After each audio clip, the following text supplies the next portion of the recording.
si vous ne faites rien, dans 6 mois, vous allez décéder. Enfin, ils prenaient des pincettes en me disant ça. D'ailleurs, le dernier mois de chimiothérapie, la dernière session de chimiothérapie, on va dire, si je peux le dire franchement, j'avais envie de mourir tous les jours. C'est mon souhait, en fait, je voulais mourir, vraiment. J'en pouvais plus.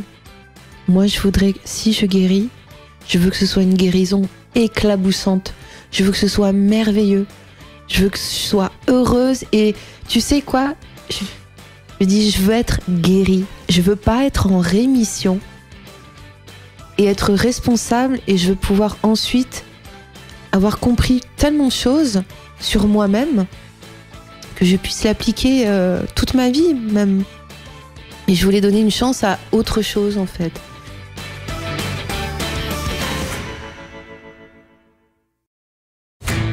Salut et bienvenue sur le podcast Génération 120 ans. Je suis Liron Samoun et j'ai un objectif très ambitieux. Vivre jusqu'à 120 ans en bonne santé et heureux. Qu'on se le dise, c'est challengeant.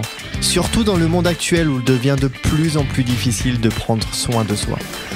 C'est pour cela que je vous propose qu'on parte à la rencontre, ensemble, de personnes intéressantes qui ont des choses à nous apprendre pour vivre au maximum de son potentiel en bonne santé, et ce sur différents plans. Au niveau de son mental, de son corps, de son environnement et de ses relations sociales. Génération 120 ans est une émission destinée aux personnes ouvertes d'esprit, curieuses et désireuses de vivre leur vie au plus haut niveau de leur potentiel. J'adore découvrir de nouvelles choses qui pourraient améliorer mon quotidien et je fais souvent de belles découvertes que j'ai envie de partager avec vous. Alors c'est parti et bienvenue dans l'émission Génération 120 ans. Ok, écoute, quand tu veux. Oui. Bonjour Liron. Je suis vraiment ravi d'être avec toi aujourd'hui pour cet épisode un peu spécial parce que c'est un épisode témoignage dans lequel tu vas un peu raconter ton histoire. Mm-hmm. Une histoire que je trouve assez incroyable.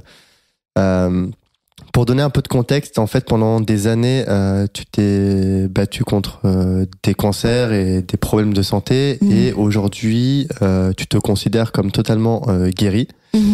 Et pour donner un peu plus encore de contexte, avant de te laisser parler et aborder tout ça avec un peu plus de détails, tu t'es battu contre le cancer depuis presque 14 ans, plus de 14 ans, et plus particulièrement depuis environ 3 ans, où on t'a diagnostiqué, corrige-moi si je me trompe, un cancer stade 4 métastasé dans plusieurs parties de ton corps, et qui était inopérable et dans lequel les docteurs ne te laissaient presque 6 mois à vivre. Exactement, voilà. Oui. Et donc à partir de ce moment-là, tu as choisi ta propre voie de guérison, allant à l'encontre de ce qu'on te disait. Et aujourd'hui, déjà, c'est vraiment génial de te voir en face de moi, rayonnante, souriante. C'est vraiment cool de pouvoir parler avec ça. Et l'idée, c'est de comprendre un peu, du coup, ton parcours. Qu'est-ce qui s'est passé dans ta tête pendant cette longue bataille? Pourquoi tu as choisi cette voie alternative? Tes combats, tes craintes, ce qui s'est passé autour de toi, ton processus de guérison, qu'est-ce que tu as pu faire, qu'est-ce que tu as pu explorer, etc. D'accord. Donc voilà, super. Qu'est-ce que t'en penses, ça te va? Oui, parfait. Bon, super. Est-ce que tu peux rapidement te présenter? Alors, j'habite dans le sud de la France. Je suis musicienne, artiste peintre. Et j'ai eu des cancers depuis 2007. Voilà. Ouais. Qu'est-ce qui s'est passé quand t'as annoncé le cancer pour la première fois? Alors ça, c'était vraiment étonnant parce que c'est en partie grâce à ma mère, ou voire grâce à elle tout court, parce qu'elle a eu un cancer du sein en 2006. Oui. Et pendant qu'elle se faisait traiter, c'était très très dur. Hein. Moi, je la voyais, c'était très dur. Donc l'ablation. Chimiothérapie, radiothérapie, etc. Et je la voyais complètement dépérir. Et puis, au fur et à mesure, en fait, elle me disait, mais il faudrait que tu ailles voir toi aussi ce qui se passe au niveau de la poitrine. Et je lui disais, mais moi tout va bien, mais si tu veux, pour te faire plaisir, j'irai. J'ai quand même mis 1 an en fait avant d'y aller parce que je comprenais pas bien pourquoi elle avait ce désir-là pour moi. Donc j'y suis allée. J'ai vu un premier médecin qui m'a dit tout va bien, et j'ai dit ça à ma mère et elle m'a dit non, moi je veux que tu fasses les examens, mammographie, etc. Donc j'y suis retournée, j'ai insisté après auprès d'une autre gynécologue qui m'a prescrit donc l'ordonnance pour les examens, et c'est lors de la radiographie qu'on a décelé un cancer en fait. Donc c'est grâce au cancer de ma mère qu'on a décelé mon cancer. Ouais. C'est quand même assez fou. Cancer du sein du coup. Cancer, voilà, et ça a été hyper rapide. Parce que j'étais dans un grade 2 en fait, un stade 2. Donc ma tumeur, j'avais plusieurs petites tumeurs, étaient plus grosses que les tumeurs de ma mère en gros. Donc du fait de mon jeune âge, ça a été ablation et directement après les chimiothérapies, donc avec des formules très agressives puisque mon cancer était très agressif à ce moment-là. Selon la cancérologue et l'équipe des médecins de l'hôpital. Et ensuite, après la chimiothérapie, j'ai enchaîné avec la radiothérapie et ils voulaient me faire de l'hormonothérapie pendant 5 ans. Excuse-moi, c'est quoi la différence entre chimiothérapie, radiothérapie et peut-être hormonothérapie? Okay. Tu peux en toucher 2-3 mots? Pas de souci, oui. Alors, effectivement, moi n'étant pas médecin, je peux pas vraiment en parler d'une façon médicale, mais en tout cas les effets secondaires, ça je peux en parler. Mais en gros, ça vient brûler toutes les cellules malades et aussi toutes les cellules en bonne santé. Donc effectivement, on va avoir une perte de cheveux, un amaigrissement. En tout cas, moi j'étais déjà très mince à ce moment-là, j'ai encore plus minci. Qu'est-ce que j'avais j'avais des nausées 24 heures sur 24, des maux de tête, des vertiges, comment on appelle ça? Des baisses de tension. Des baisses de tension. J'avais des baisses de tension très voilà, il y avait même des moments où j'arrive plus du tout à marcher. Je pouvais plus marcher, je pouvais plus parler, ni écrire, ni faire quoi que ce soit. En fait, j'étais dans le lit et j'étais vraiment, moi en tout cas personnellement, j'ai très mal vécu la chimiothérapie. C'était trop dur en fait. Ça, c'était tout nouveau pour toi, hein, de toute façon. C'était très nouveau. Tout ça, oui. Oui. Et le truc qui me reste en fait, où j'ai un souvenir très marqué, c'est que j'avais un goût toujours très très métallique en fait dans la bouche, et j'en ai entendu parler de ça aussi. C'est vraiment étrange. Enfin, je sentais que c'était pour moi que c'était pas bon, même si à ce moment-là j'avais pas d'autre alternative et qu'effectivement je faisais absolument confiance en la médecine et que je me disais je vais guérir grâce à ça. Et effectivement, ça m'a aidé à être en rémission. Hein, je mets bien entre guillemets parce que. Donc à ce moment-là, t'avais plus de cancer du sein au bout de certains temps. Oui. Après avoir fait la chimiothérapie, radiothérapie. Oui. Et la radiothérapie, effectivement, pour te répondre, la radiothérapie, c'est donc on est dans des machines avec des genres de lasers en fait, et qui viennent brûler la partie concernée en fait, qui intéresse le corps médical. Okay. Et qui vient renforcer les effets de la chimiothérapie. Donc tout ça, c'est une combinaison.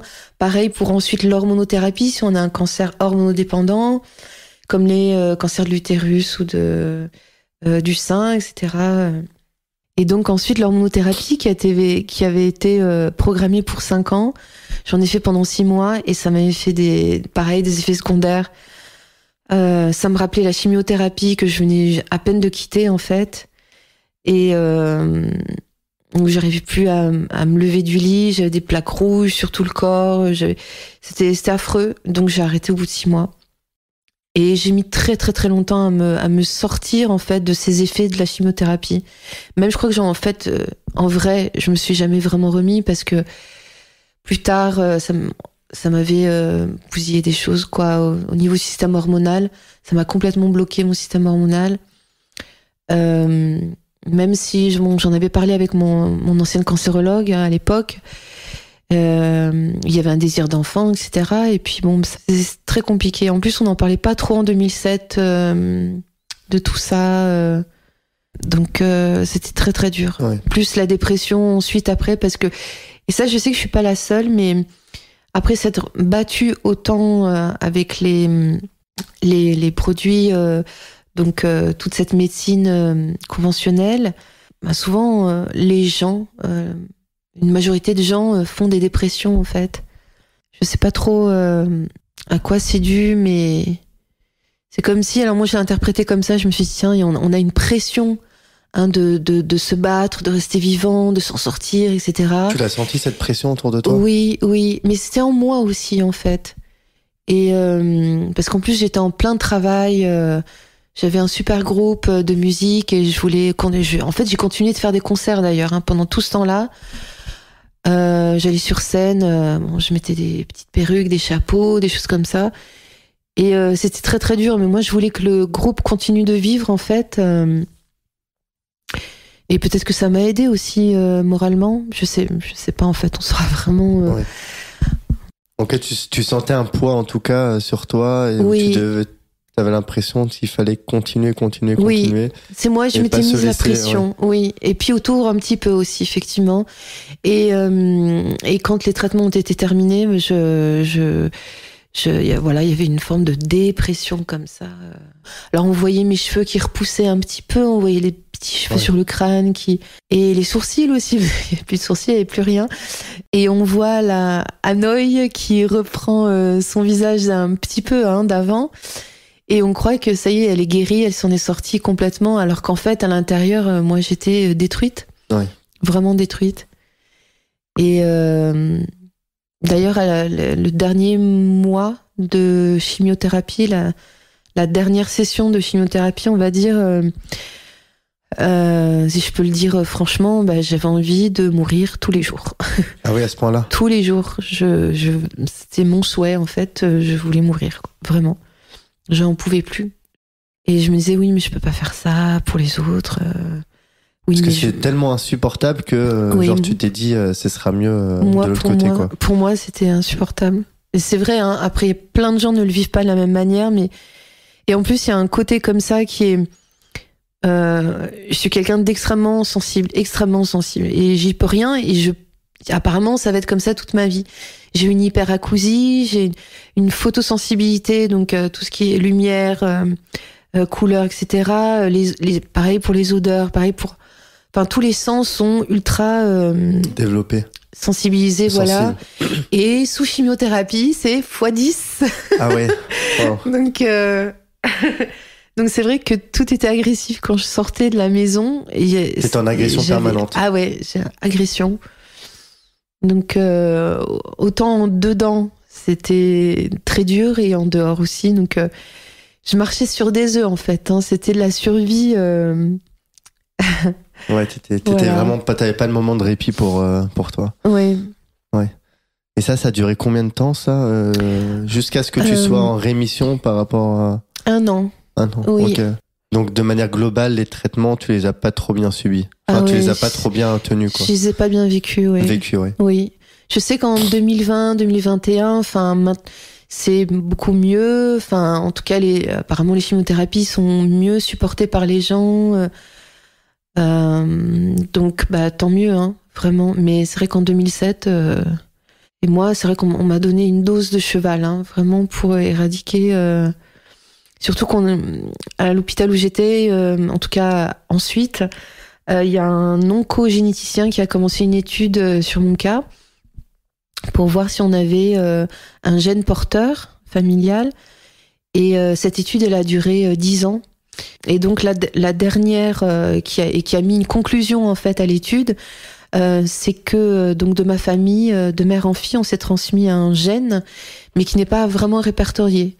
Et donc on l'appelait anomalie génétique. Alors je sais plus si c'est orpheline ou non répertoriée, mais voilà, ça se termine comme ça. Ouais. Donc ça s'est bien transmis. Il y a 4 femmes de ma famille qui l'ont eu. Ok. Donc c'est pour ça aussi peut-être, enfin ta mère elle avait une intuition et Oui, qui t'a poussé à oui, aller creuser davantage quoi. c'est ça. Ok. Oui, même pour elle, c'était intéressant. Et puis c'est là où j'ai commencé à me poser des questions par rapport à ce gène qui se transmet comme ça. Est-ce qu'il y a une corrélation aussi, pas psychologique, mais psychogénétique, Ah oui. ça se dit? Oui. Psychogénétique. Psycho peut-être. Ou spirituelle, enfin en tout cas de cet ordre-là qui serait intéressante à creuser. Ouais. Voilà. Pourquoi ça se manifeste quoi. Ouais. Oui, oui. Ok. Et du coup il y a cet épisode là qui passe. T'es en rémission. Mhm. Après tu vis plus ou moins normalement. Et après, à nouveau, on te découvre des problèmes de santé. Enfin, qu'est-ce qui s'est passé par la suite? Oui, bah après c'est vrai que j'ai été malade tout le temps. J'avais, dès que je sortais ne serait-ce qu'une bronchite, ben je rentre dans une infection de je ne sais pas quoi. Ensuite une inflammation là, puis même des accidents. C'est-à-dire que mon corps il était comme une feuille morte au vent, quoi. Vraiment, donc il reste quand même, il y a quand même de la matière. Pas mal la métaphore.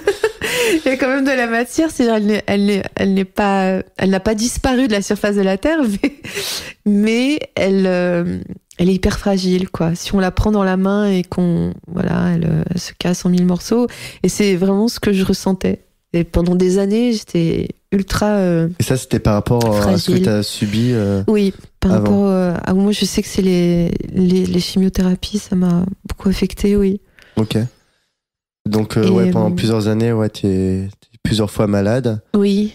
Et puis après, il y a un jour où on t'annonce un nouveau Voilà. cancer. Alors, en fait, en janvier 2016, donc chaque année, en fait, quand on a eu un cancer une fois dans sa vie, on fait des examens chaque année. C'est le suivi, c'est ça? Voilà, le Ok. suivi, le contrôle. Donc avec une prise de sang, avec des échographies, voire des scanners au cas où. Et moi, c'est dans mes résultats sanguins qu'il s'est passé quelque chose, en fait. Et d'ailleurs, ça, c'est grâce aux avancées de la science. Mais ils ont pu mettre en évidence les marqueurs tumoraux à travers les analyses sanguines. Donc moi, elles ont commencé à monter comme ça, petitement, mais bizarrement. Et c'est mon ancienne cancérologue qui m'a dit, tiens, c'est étrange, on va regarder. Donc j'ai fait tous les 3 mois, je faisais des analyses sanguines, et je sentais quand même que physiquement, il y avait quelque chose qui avait, même avant ça, qui avait un peu shifté, quoi, un peu changé en moi. Et puis, je me suis dit, ça y est, je repars sur un tour. Et les marqueurs continuaient de monter, et je faisais des scanners de chaque partie du corps pour voir si peut-être c'était là, etc. Puis non, on voit pas. Jusqu'au PET scan, en fait, qui montre... Quoi, le PET scan? Un PET scan, c'est un scan complet. Ok. En anglais, De tout le corps. Voilà, de tout le corps. En anglais, on dit CT scan, en fait. Et c'est tout des pieds à la tête. C'est très complet. On reste 2-3 heures à l'hôpital. On injecte un produit radioactif, etc.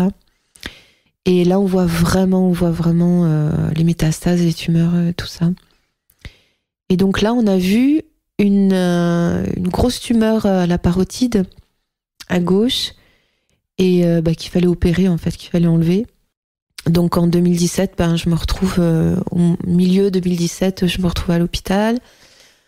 Je me fais opérer, on enlève carrément toute la glande parotidienne, et je mets des mois à m'en remettre parce que ça touche, en fait. Le problème qu'il y a eu, c'est que ça m'a touché le nerf du visage, le nerf qu'on appelle trijumeau.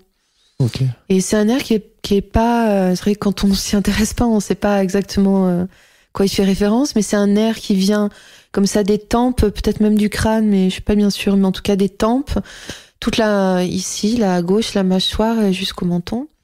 Et si on touche à ce nerf du trijumeau, en tout cas moi j'avais un bon chirurgien, mais malgré tout, le simple fait de le soulever à peine pour aller chercher une glande ou une partie du corps, de la gorge, ça peut créer des désordres.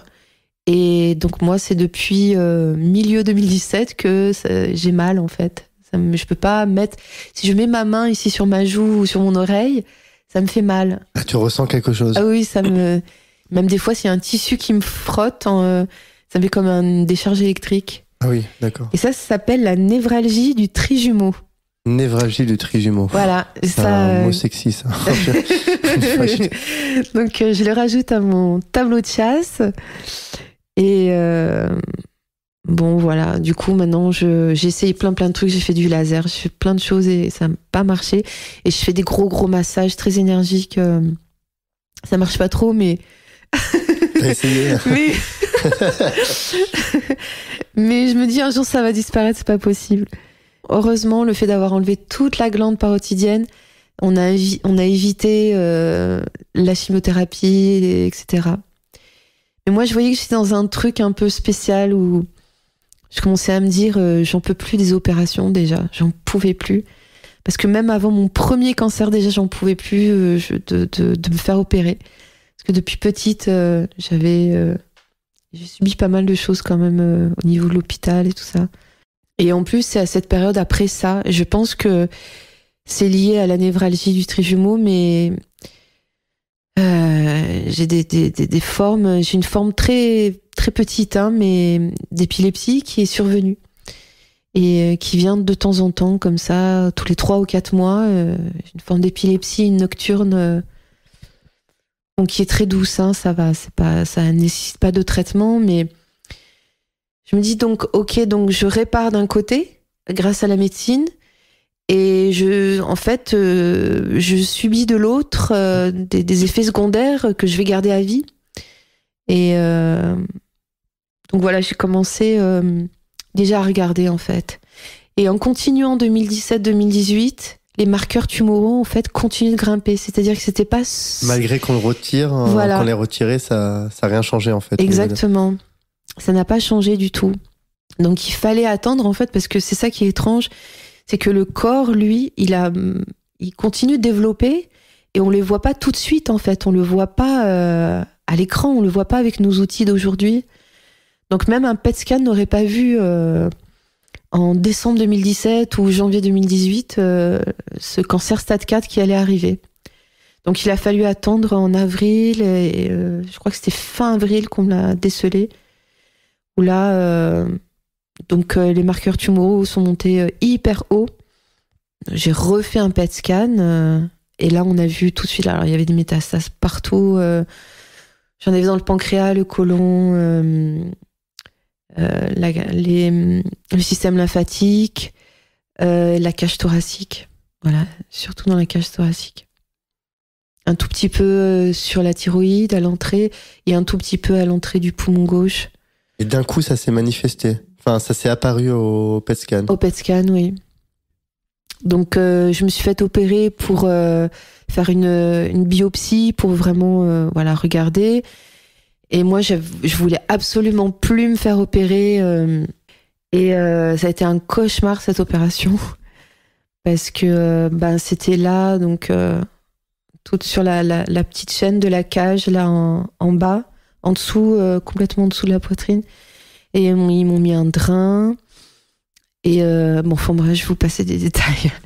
Et c'était vraiment terrible pour moi. Et donc, on a bien vu le diagnostic quelques jours plus tard, s'est posé. Donc, c'est un adénocarcinome micropapillaire invasif, stade 4, donc métastatique. Quand on sort des noms comme ça, c'est pas du tout rassurant. Oui. C'est sa petite parenthèse, mais enfin, rien que tu te dis le nom, j'ai dit waouh, putain, c'est un truc ultra grave, ça fait peur, c'est. Ouais. Mais alors c'est drôle parce que moi ça me faisait pas peur justement. Genre on t'a annoncé quoi? Qu'est-ce qui s'est passé quand t'as annoncé ça? J'ai rien ressenti. Et je me suis dit ok, d'accord. Et j'ai dit tout de suite à la cancérologue qui me suivait à ce moment-là, je lui ai dit mais moi je vous dis d'entrée, je veux plus faire de chimio. Parce qu'il me disait oui mais si vous ne faites rien dans 6 mois, vous allez décéder. Enfin, il prenait des pincettes en me disant ça. Et moi, je ressentais rien. Je disais, mais moi, non. Enfin, tant pis, si je meurs, je meurs. Je ne veux pas vivre comme un zombie, comme ce que j'ai déjà vécu. Je veux pas. Ah, t'avais tellement souffert que tu voulais pas remettre une couche dessus, quoi. Et je voulais donner une chance à autre chose, en fait. Et c'est vrai que je savais pas trop quoi encore. J'avais pas encore fait de recherche, mais je me disais peut-être quelque chose d'autre est à envisager, en fait, tout simplement. Et c'est vrai que tout de suite, j'ai eu des gros yeux en face de moi. Ouais, c'est-à-dire, oulala, il faut l'amener à un putain. Oulala, il faut le... Et on m'a dit, non. Sécurité. Sécurité. Emmenez-la. Je me souviens du doigt sur le bureau comme ça de la cancérologue. Elle me dit non. Non. Et je dis, mais pardon, c'est vraiment pas pour aller contre vous parce que c'est votre métier. Et voilà, moi je ne suis pas médecin du tout, donc mais c'est mon corps. Enfin, c'est ma vie, c'est mon corps. Et encore une fois, si c'est mon choix personnel, donc si je décède dans 6 mois, c'est mon choix. Ouais, et je vais ta responsabilité. Complètement, mais d'entrée en fait. Et j'ai prévenu tout le monde autour de moi. J'ai dit, s'il vous plaît, même si vous comprenez pas, juste respectez juste cette petite chose là qui est ultra importante pour moi. Et on a accepté autour de toi ou il y a eu des réticences? Pas trop. Ouais, un peu et un peu oui, un peu non. Enfin, et puis ça oui, mais plus... avant tu fais la médecine conventionnelle. Oui, un peu comme ça. Et en plus, ça dépendait des périodes, parce que des fois, on me disait, ok, Hanoï, pas de souci, je te comprends. En plus, je vais regarder tous les documents que tu m'as envoyés, comme ça, je vais faire une petite recherche, je vais comprendre ce que tu vis. Et puis, donc souvent, c'était ma famille ou des copains. Et puis, ils revenaient à la charge quelques temps plus tard en me disant, mais non, en fait, s'il te plaît, va à l'hôpital faire des chimios, t'es en danger, tout ça. Donc à chaque fois, il fallait que je réaffirme ma position. Toi, quoi. Ça te faisait pas, ça t'ébranlait pas, quoi. T'étais sûr de tes convictions, tu voulais pas faire ça. Ah ouais, absolument. La décision a été prise. Absolument. Peu importe ce qu'on te dise, Absolument. Ok. Après, il y avait des fois, ça me mettait en colère quand même que la personne en face ne comprenne pas ou ne fasse pas de recherche, ou même si je lui mettais en face des yeux, en fait, que je lui montrais un livre ou une vidéo, ou quelqu'un, même un témoignage, parce qu'il y a plein de témoignages de gens qui ont vécu la même chose que moi et qui même ont guéri même 10 fois plus vite que moi, parce que moi c'était un peu long. Certaines personnes de ma famille ou des amis voyaient ça, c'est pas pour autant que ça les persuadait en fait de mon chemin, enfin de mon cheminement et de ma décision. Donc ça c'était dur. Ouais, c'est souvent dur parce que ce qu'on voit c'est c'est les autres, c'est un cas exceptionnel, mais toi, t'es quelqu'un de proche, vas-y, fais pas, déconne pas et suis la route, quoi. Exactement. Traditionnelle. C'est ça. On veut être rassuré, donc notre façon, nous, d'être rassurés, c'est de te voir dans les mains, entre les mains des médecins, du corps médical. Ouais. Sauf que là, c'était moi et moi et moi, en fait. Ouais. Donc là, t'as dit non. Du coup, elle a arrêté de te suivre ou elle a quand même continué à te suivre? Non, elle a arrêté de me suivre. Ok, donc là, t'étais complètement détachée de l'hôpital. Oui. T'étais vraiment là, tu t'es dit, j'ai 6 mois pour faire quelque chose. C'est ça. Parce qu'il y a un jour, en fait, je crois que je l'ai revu peut-être 3 mois plus tard, pas très loin. Je lui avais dit que j'avais fait un jeûne, mais on va y venir. Ouais. Et je lui ai dit que j'avais fait un jeûne et que mes marqueurs étaient descendus, que j'étais contente et que j'étais contente de lui dire en plus, de lui apporter cette bonne nouvelle. Et elle m'a dit, ah d'accord, elle était très douce et elle m'a dit, d'accord, c'est bien. Elle a noté. Et après, elle s'est levée de sa chaise et elle m'a dit, bon Non. Et après, elle me dit, je vous souhaite une bonne route, mademoiselle. Et je lui dis, donc moi, par réflexe, je me lève aussi. Je dis, mais donc le rendez-vous est terminé? Elle me dit, oui. Et elle m'ouvre la porte de son cabinet, elle me dit au revoir. Et j'ai fait, waouh! Waouh! Donc ça y est, en fait. Ça y est, elle veut plus me voir. Et mais elle a quand même été élégante. Je dis, elle a quand même pris. Elle m'a proposé en fait de ne plus me voir, si tu veux. Je vous propose, on se voit plus, ça y est. Et donc voilà. Et après, j'ai vu d'autres cancérologues, mais c'était la galère. Mais ça, c'était plus. Bon, je vais raconter dans l'ordre parce que il y a beaucoup de choses à raconter. Okay. Ouais. C'est vrai qu'il y a eu à ce moment-là aussi, au moment du diagnostic. Oh putain, ça a fait un grrr comme ça. T'as entendu? C'est trop drôle. Alors, on reprend. Coupé. Au moment du diagnostic, le chirurgien qui m'avait opéré de la chaîne des tumeurs, j'avais été le voir en fait et je lui avais dit que j'allais ne pas faire de traitement conventionnel et que j'allais faire des traitements naturels et que j'allais étudier un petit peu tout ça. Et il s'est mis dans une colère noire. Ah oui. Mais j'avais jamais vu ça en fait. Et il criait, mais vraiment il criait. Et moi, je m'attendais pas du tout. Moi, j'étais presque heureuse en fait de déclarer ça, en fait, de dire. T'es toute innocente, tu dis.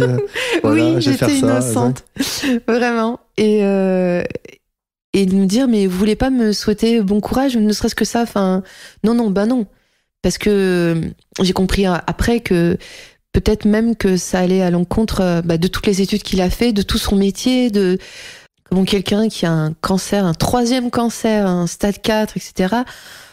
Désire ça en fait pour elle-même, pour sa vie. Je pense que pour lui c'était du suicide. Donc pour toi c'était de la colère, c'était de la colère plus, on va dire, il voulait t'aider et il était en incapacité de t'aider et donc ça le rendait en colère. Certainement, oui.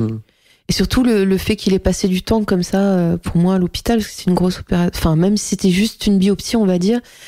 C'est des endroits hyper délicats, c'est dans la cage thoracique, c'est vraiment c'est de l'orfèvrerie presque à ce niveau-là et il criait et moi je pleurais.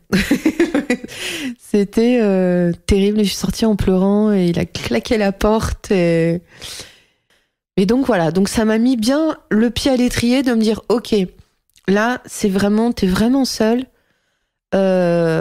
Tu vas y aller avec c'est tes convictions qui vont te porter ou pas d'ailleurs, mais c'est ça, et t'es seule.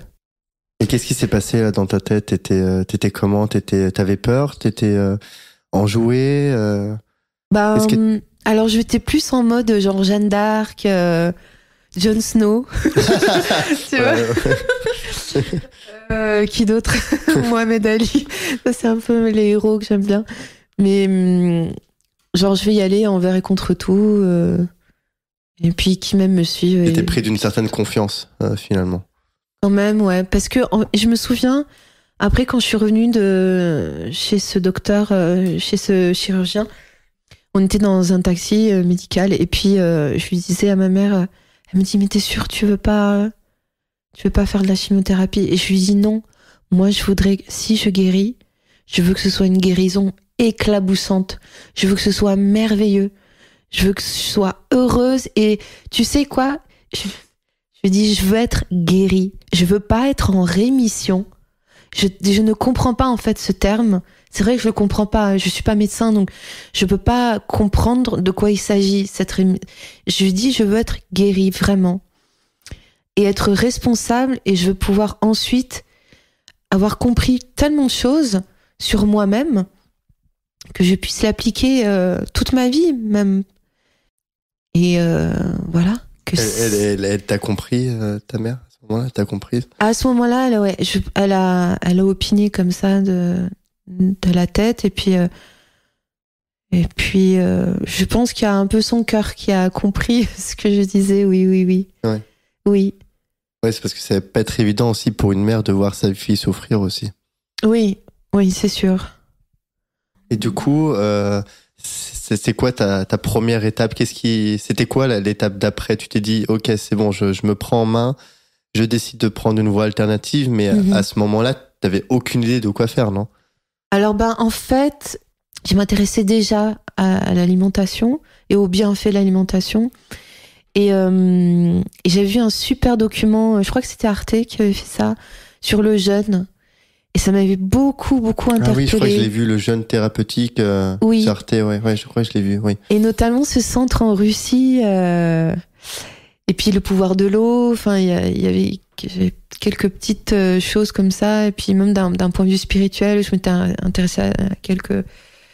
Voilà, puis les yogis en Inde, j'avais été en Inde aussi en 2009, je voyais comment ils vivaient. Il y en a plein qui aussi... qui font donc des jeûnes et qui vivent aussi... alors ça, c'est très particulier, hein, mais ils sont très forts quand même. Oui, qui mangent pas du tout. Oui, ils se nourrissent de prana, en fait. Il y a une toute petite minorité d'humains qui vivent comme ça. C'est quoi le prana? Le prana, alors apparemment, je crois que c'est la lumière. Ils se nourrissent de lumière et d'énergie et de vibrations, de fréquences. Okay. Je n'en sais pas plus. Ouais, non, mais c'est... Super beau. J'ai vu un petit documentaire là-dessus. Et donc, je me dis, bon, ok, donc il y a le jeûne, il y a l'alimentation. Je commence à regarder des choses sur Internet. Parce qu'on a la chance d'avoir Internet quand même, c'est bien. Oui, tout à fait. Ouais. Il y a tellement de ressources. Ouais. C'est bien.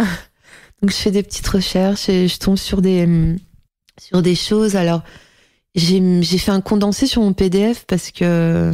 Ah oui, et c'est ça aussi, parce que j'ai regardé l'histoire du jeûne. Et c'est ça qui est intéressant, c'est que ça existe... Enfin, c'est depuis des millénaires, depuis que l'humain existe, en gros. Ils font régulièrement des jeûnes. Et d'ailleurs, toutes les religions, les philosophies, les animaux l'appliquent. Dès qu'ils sont malades, les animaux, ils dorment et ils jeûnent. Voilà. Je me suis dit, moi, je veux essayer de retrouver je vais faire comme l'animal, je vais dormir et je vais jeûner. Voilà. Cet état naturel. Donc, j'ai commencé direct, mais en fait, j'avais aucune idée comment ça se passerait. J'ai commencé direct avec un jeûne de 26 jours. En fait, j'avais jamais jeûné de ma vie. 26 jours? 26 jours. Mais tu buvais de l'eau, enfin, tu buvais que de l'eau, du coup? Que de l'eau. C'était très, très dur. Et comment t'as fait pour faire 26 jours d'affilée? Je sais pas. Je pensais que t'allais me dire un jeûne d'1 jour, 2 jours, non, 26 jours. J'ai fait un jeûne d'1 an. Il y a des gens qui font des jeûnes de 40 jours. Oui, mais qu'est-ce qui te dit? Pourquoi 26 jours? Enfin... parce que j'avais lu des choses là-dessus, comme quoi, à partir de 21 jours, ta mémoire cellulaire se renouvelle. Ok. Et donc, si tu attends encore 5 jours de plus, donc 26 jours, tu vois, okay. T'as une chance de laisser développer ce petit phénomène, ce gros phénomène à l'intérieur de toi. Donc voilà. Donc t'as fait 26 jours. J'imagine que ça doit être ultra difficile, non? Pour Très toi qui n'avais difficile. jamais jeûné. Jamais. Comment t'as fait pour tenir? Je sais. C'était trop dur. Et en même temps, on était entourés. C'était dans un genre t'étais de dans un centre là. Avec d'autres gens. Ok, et... t'étais pas toute seule. J'étais pas toute seule. Ah oui, ok, d'accord. Voilà, j'ai rencontré des gens géniaux. Et des gens super, ouais. Et c'était où ça Ça fait en Russie, non, du coup? Non, j'aurais bien aimé en Russie. Là, c'était dans le nord de la France. Okay. Voilà. Et avec un naturopathe, un super naturopathe. Donc, t'avais des gens qui faisaient 1 semaine, ensuite qui partaient, tu vois. Ensuite, d'autres qui faisaient 2 semaines, d'autres 3 semaines. Et on n'était plus que 4 à la fin pour arriver jusqu'aux 26 jours. Un jeu. Et 4 survivants. Oui, c'est vrai. Squid Game, c'est ça. Oui, c'est ça. C'est ça. Et ce qui est drôle, c'est que je me souviens que j'étais la seule à vouloir faire les 26 jours au départ. Et les autres personnes, il y en avait une autre qui avait un cancer. Elle avait un cancer du sein, l'autre personne. Elle m'a dit, tiens, toi tu fais jusqu'à 26 jours, moi je vais le faire avec toi. Et il y a une 3e personne qui m'a accompagnée aussi, une 4e. Donc on était 4. Wow. Je trouvais ça génial. Je me dis heureusement que ces personnes-là étaient avec moi parce que j'ai eu plein d'effets secondaires de fou. Hein. C'est-à-dire on a une forme d'acidose. Alors, je crois que c'est le 3e ou 4e jour. Tu sais, j'ai oublié plein d'infos. Après, si t'as pas les détails techniques, c'est pas grave. T'étais beaucoup plus dans l'expérimentation, en tout cas. Oui. En tout cas, il y a eu un stade où il y a un changement. Oui, et puis physique, j'ai une poussée d'acné. Moi, c'était impressionnant. En fait, mon corps, il a nettoyé énormément de choses. J'ai eu plein d'effets secondaires. Et c'était vraiment mon corps qui, comme des vagues comme ça, qui nettoyait. Bon, des vertiges, mais ça c'est absolument normal. Et j'ai même eu un moment pendant 11 jours où j'arrivais plus à boire d'eau en fait. J'avais la nausée tout le temps. Et ça, je sais qu'il y avait d'autres gens aussi avec moi qui avaient ces effets secondaires là. Donc comme j'étais pas seule, c'est bon. Ouais, ça te rassurait, t'étais dans un cadre rassurant. Ça me rassurait, ouais. J'ai eu des formes de tendinite qui sont arrivées tout d'un coup puis qui disparaissaient, des torticolis, des maux de tête. Alors les maux de tête, ça aussi beaucoup. Et c'est ça, le corps, il nettoie. Et c'est vrai que à la fin du jeûne, j'ai enchaîné direct. Là, j'étais avec mon compagnon. On est parti en Allemagne, à Berlin, pour l'hôpital de Berlin. Et c'est là-bas qu'on a fait les analyses sanguines pour voir si mes marqueurs tumoraux avaient descendu. Et en fait, ils étaient passés de 400 quelque chose à 200. Ah oui. J'ai gardé le papier, c'est tout marqué en allemand. Et j'ai halluciné, j'ai sauté de joie dans ma chambre là. J'y croyais pas en fait. De moitié, les marqueurs étaient tombés. C'était impressionnant. Wow. Et c'est vrai que je me sentais, j'étais un peu affaiblie parce on perd un petit peu des muscles, on perd ceci, mais mon mental s'était vraiment éclairci. C'est comme si ma vision et mon sentiment intérieur par rapport à l'instant présent, par exemple, par rapport à ma vie ou à la vie en général, c'était éclairci en fait.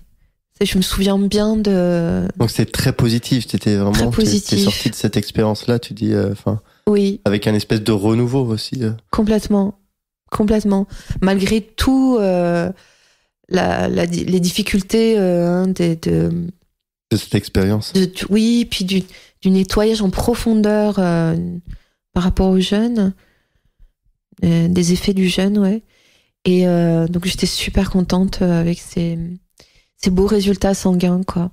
Est-ce qu'on, juste avant de continuer, est-ce que avant de rentrer dans ce centre, on fait des analyses où tout le monde est accepté, ou est-ce qu'il y a des contre-indications? Est-ce que ils choisissent les gens qui vont participer, ou comment ça se passe? Non, tout le monde est accepté, oui.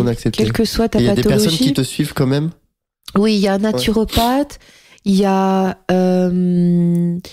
je crois qu'il y a une infirmière d'urgence, il y a une kinésithérapeute, enfin quelqu'un qui vient prodiguer des soins, de massage, avec qui on peut parler aussi si on a besoin de parler. Il y a des intervenants en fait qui viennent régulièrement. Ok. Ouais.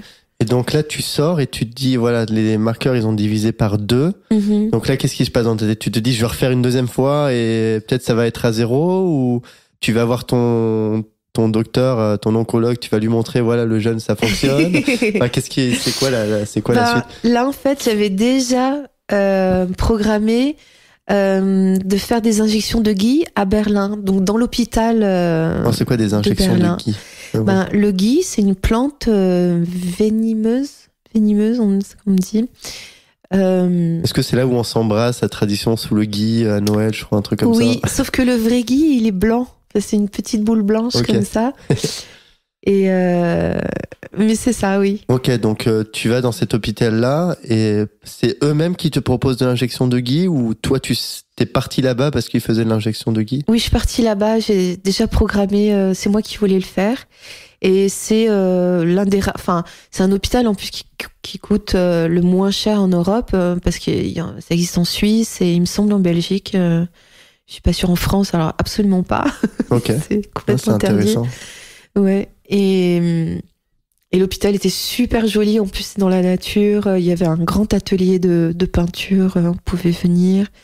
Et j'ai rencontré des gens formidables aussi, qui étaient avec, qui avaient des cancers en stade 4 aussi, et qui venaient là pour se faire soigner avec le ghee. Donc ce sont des injections, vraiment, donc on met dans la veine, ça dure plusieurs heures, et c'est pas du tout douloureux. Ok. Et ça vient grignoter, en fait, le ghee vient grignoter les cellules cancéreuses, et c'est augmenté en fait chaque jour pour arriver là. Donc sur plusieurs jours, on vient t'injecter, toi t'attends, on vient t'injecter une certaine dose qui doit pas être très élevée.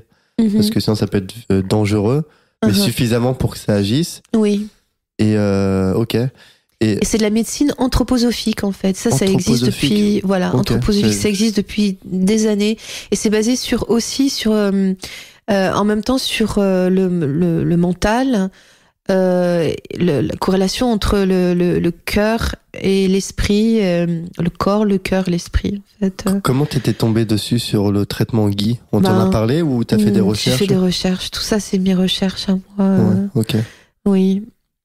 Donc, tu as fait des injections de Guy et ça t'a apporté quoi ça t'a...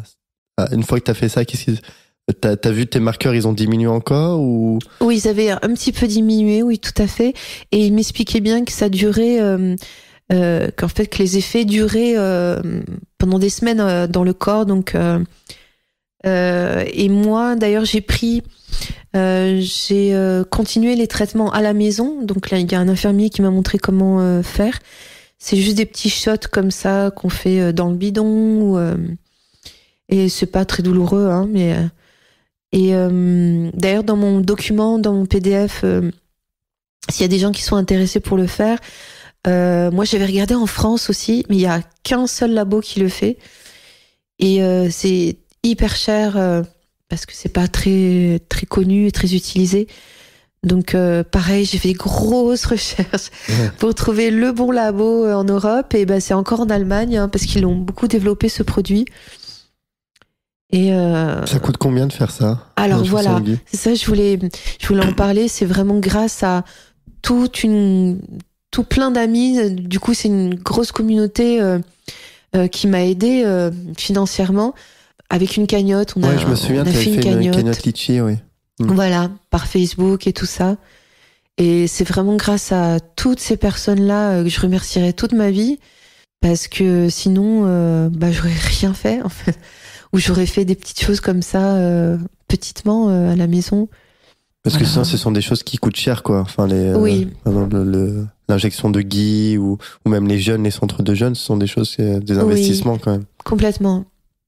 J'ai plus les prix en tête, mais c'est vrai que si on me demande, je peux ressortir les documents. Mais c'est vrai que c'est assez élevé, ouais, effectivement. Oui. J'avais vu, notamment les centres de jeunes, ça peut rapidement atteindre les 5-10 000 euros. Ah oui, si on reste... si tu restes vraiment longtemps et si tu fais des... Mais en tout cas, c'est un investissement et tu avais besoin de trouver de l'argent et donc tu as fait cette cagnotte-là et c'est ça qui t'a permis de faire tout ça, ok. J'aurais jamais pu sinon, ouais, j'imagine. Et ok, donc tu as fait ces traitements au Guy et après, qu'est-ce qui s'est passé? Donc je suis retournée à la maison et c'est drôle parce que je me suis rendu compte que pendant 2 mois, j'avais pas été chez moi. Et en fait, j'ai une grosse valise de plein de souvenirs, de plein de trucs. Et je rentre chez moi, du coup, c'était en octobre 2018.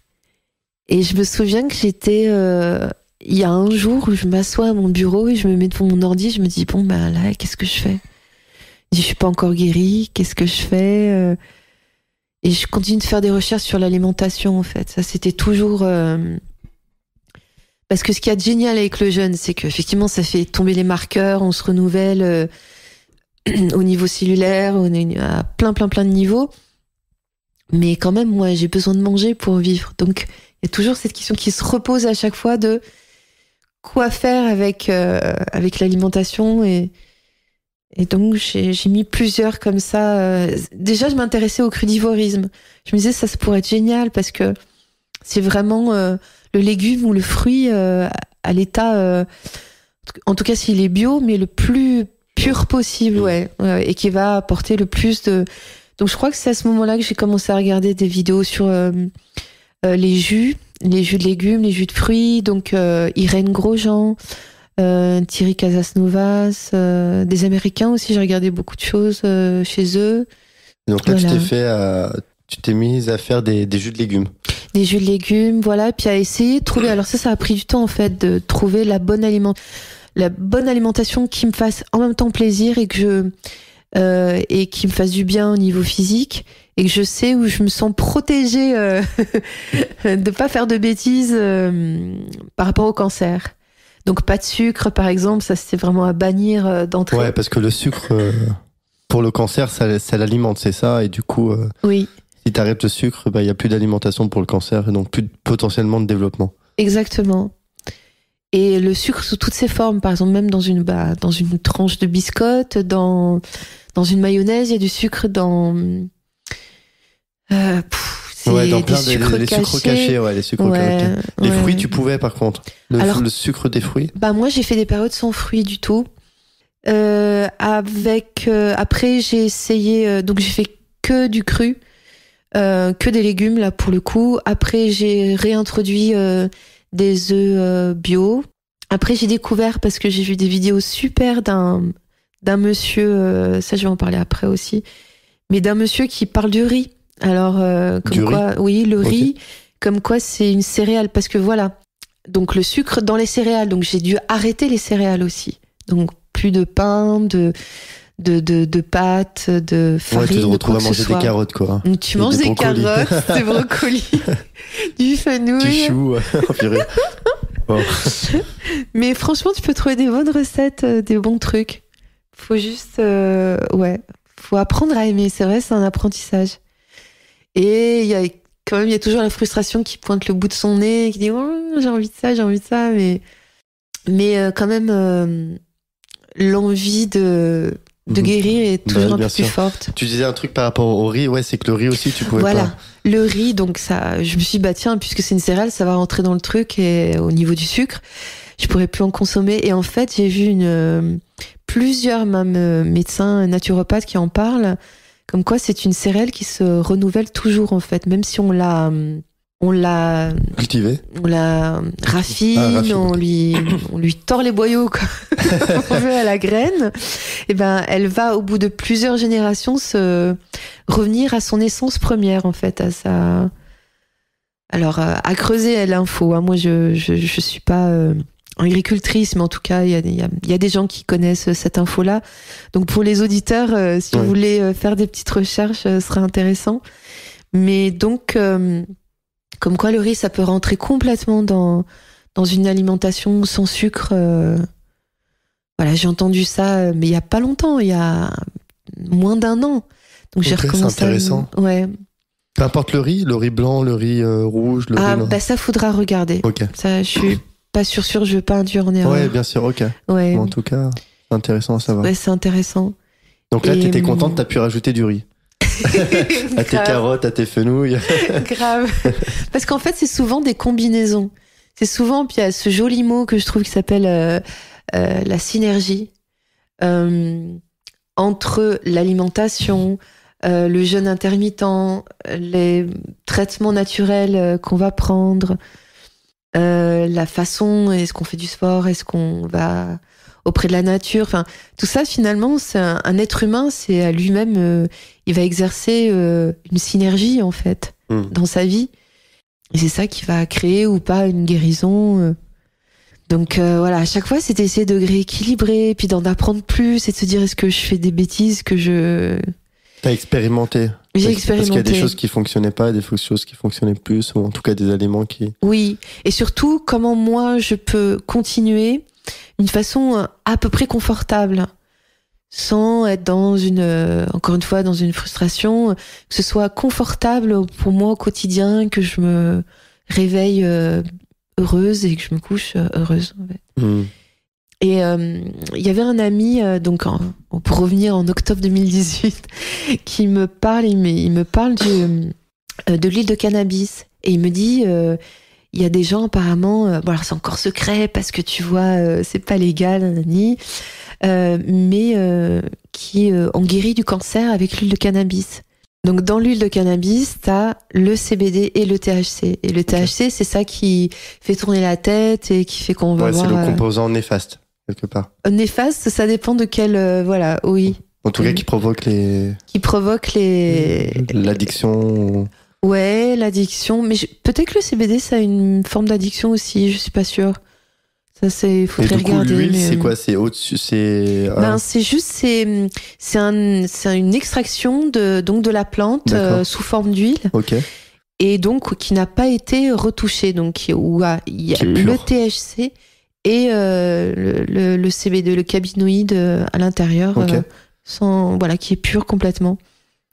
Et il me dit, il faudrait trouver en fait quelqu'un qui le fabrique d'une manière thérapeutique et qui puisse... alors là, je suis partie dans des recherches mais de l'autre monde parce que c'est hyper difficile à trouver, vraiment très très difficile. Et alors qu'aux États-Unis, par exemple, il y a en Hollande aussi, je sais plus. Alors, il me semble qu'en Belgique, il y a pas longtemps, apparemment, c'est devenu légal. J'ai entendu ça il y a quelques jours. Mais en France, c'est toujours pas légal, quoi. Ah oui, non, pas du tout. D'accord. Et donc aux États-Unis, il y a des dispensaires donc ouverts au public pour les gens qui veulent se soigner avec le THC, CBD, l'huile de cannabis, ou ceux qui veulent l'inhaler en vapote ou sous toutes ses formes. Et c'est super bien d'ailleurs pour l'épilepsie, c'est super. Enfin, juste le CBD sans le THC, c'est très très bien pour l'épilepsie, pour plein de formes de maladies, la fibromyalgie, pour dormir, les gens qui ont des problèmes d'insomnie par exemple. C'est une plante naturelle qui est merveilleuse. Après, comment on va l'utiliser, c'est ça qui... Comme tout, c'est la façon dont on va l'utiliser qui va être néfaste ou non. Et le fait que ce soit illégal et puis qu'il y a ce commerce un peu dark web, machin, qui truc, Bitcoin, ça a mis une mauvaise image sur la plante alors que c'est une plante merveilleuse en fait. Ouais. Donc t'as fait des recherches sur cette huile-là et t'as pu en trouver? Oui, j'ai pu en trouver. Et en plus, j'avais bien regardé les différences parce qu'il y a apparemment des centaines, voire des milliers d'espèces différentes de la plante. Et donc, j'ai réussi à discuter avec quelqu'un qui était spécialiste. En fait, c'était un médecin aux États-Unis. J'ai payé une consultation, une téléconsultation.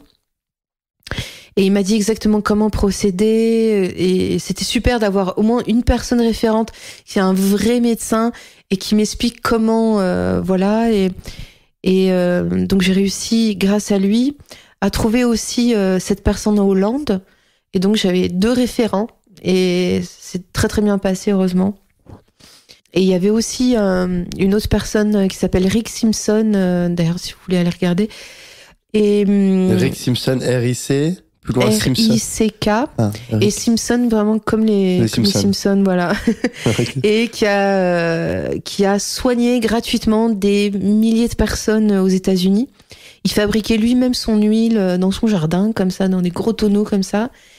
Et il a plein de réseaux où on peut le contacter. Alors lui, il vend pas d'huile du tout, mais il en parle avec beaucoup de grâce, d'élégance et avec plein de témoignages de gens à travers le monde.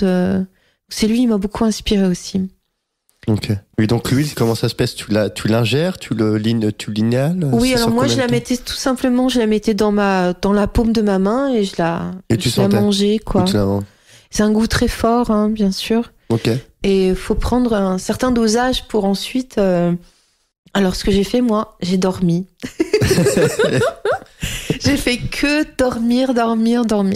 Pendant des mois. Et... Avec cette huile? Avec l'huile, ouais.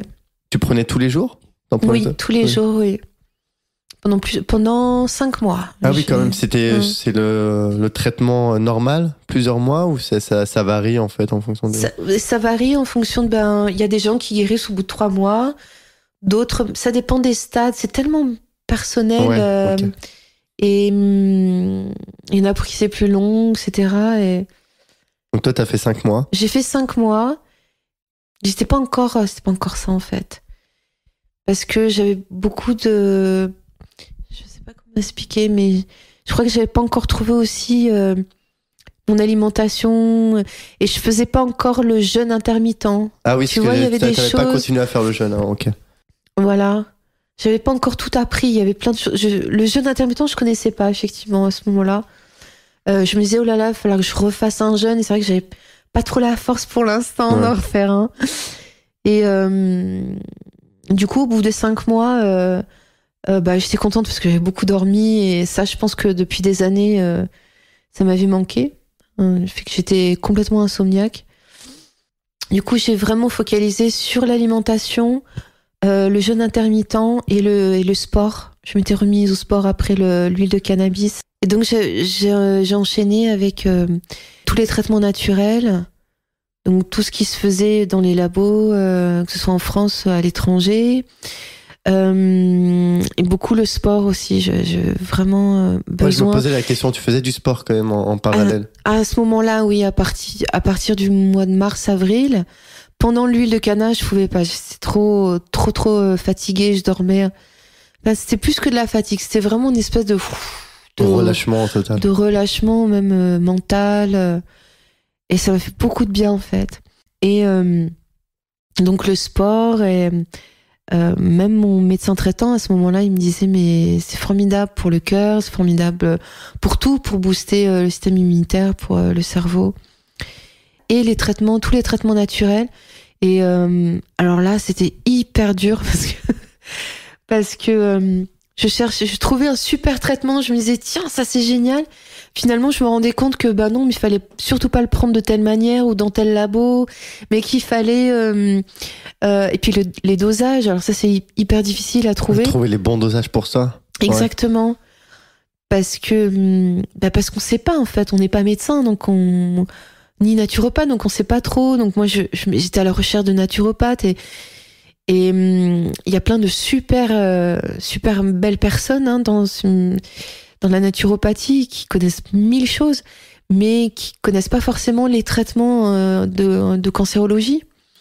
En tout cas, pour guérir le cancer. Et donc, à chaque fois, je me creusais la tête pour me dire, est-ce que l'interaction entre ce médicament va pas interférer sur l'autre truc en parallèle, quoi. Voilà. Ouais. Donc j'ai essayé, j'ai fait que des essais. T'avais personne pour te guider?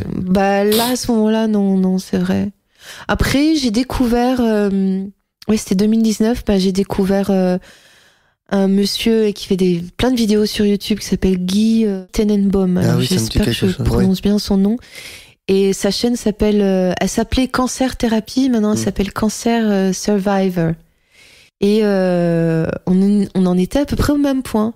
Donc cancer stade 4, avec tous ces traitements. Et donc il parlait de plein de choses. Et il avait des invités, des naturopathes super qui viennent sur sa chaîne. Donc j'ai appris plein de choses grâce à ça.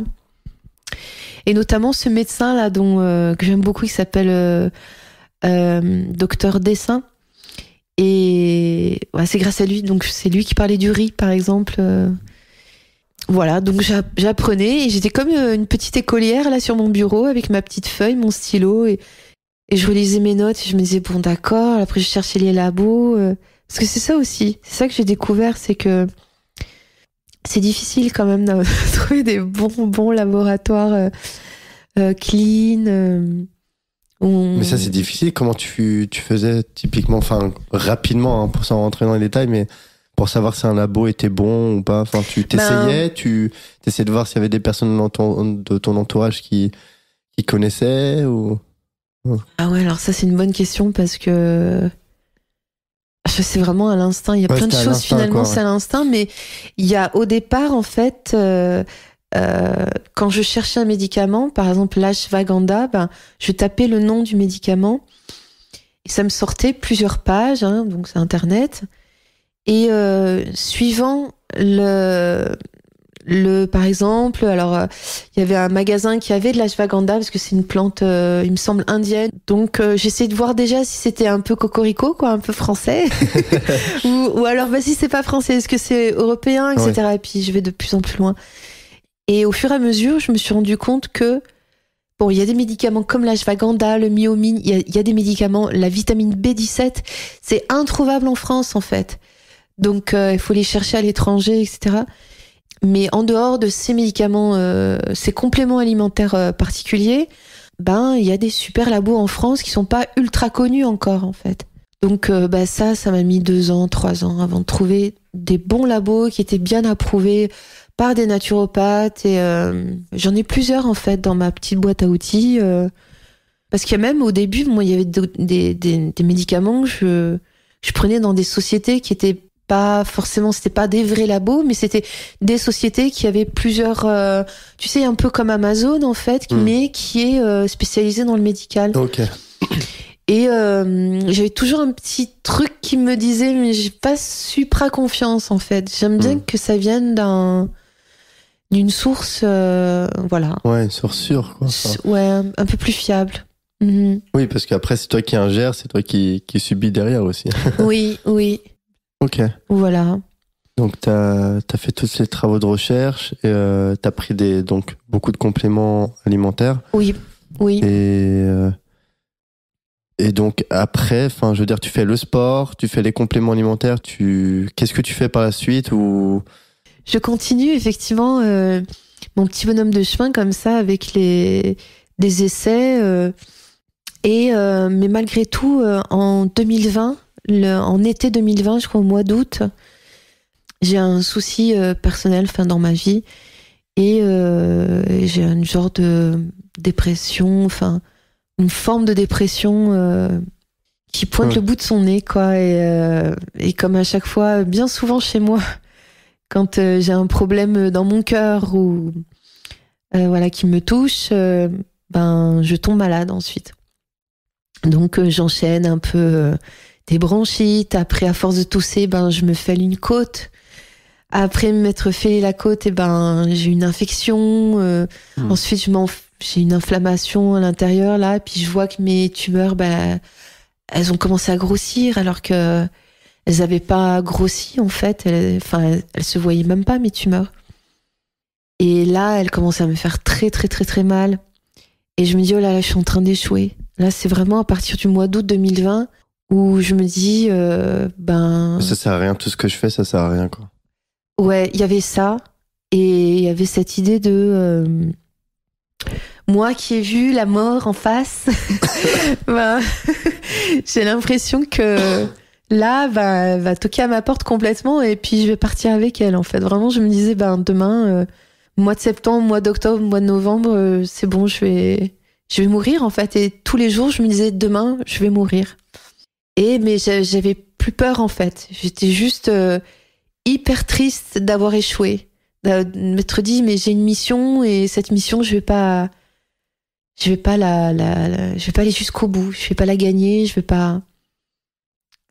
Et donc après tous ces événements où j'enchaîne les maladies, les petits accidents, les choses comme ça, et je voyais bien au mois de novembre, décembre, mon cœur il commençait j'arrivais plus trop à bien respirer. Dès que je faisais 2 petits pas dans la maison, j'étais complètement essoufflée. Et donc c'est à l'hôpital. Pour le PET scan, tous les 6 mois, je passais des PET scans. Donc, pour le PET scan semestriel, la conclusion était super mauvaise, en fait. C'est-à-dire que les tumeurs, elles étaient ce qu'elles étaient là, les métastases étaient là. Mais ce qui était le plus dur, c'est que elles étaient remontées un peu comme ça au niveau du cœur. Et elles poussaient, en fait, le poumon qui poussait le cœur. Et le cœur avait écrit un liquide qu'il fallait absolument enlever parce que sinon j'allais mourir j'étais en train de faire une forme de péricardite aiguë, sévère. Donc j'étais admise à l'hôpital en urgence au mois de janvier et ils m'ont opéré en fait direct et ils ont enlevé le liquide. Donc c'était un cauchemar parce que moi j'étais réveillée. C'était un cauchemar. Je pensais avoir vécu mes pires opérations de ma vie. Et en fait, là, c'était le pire.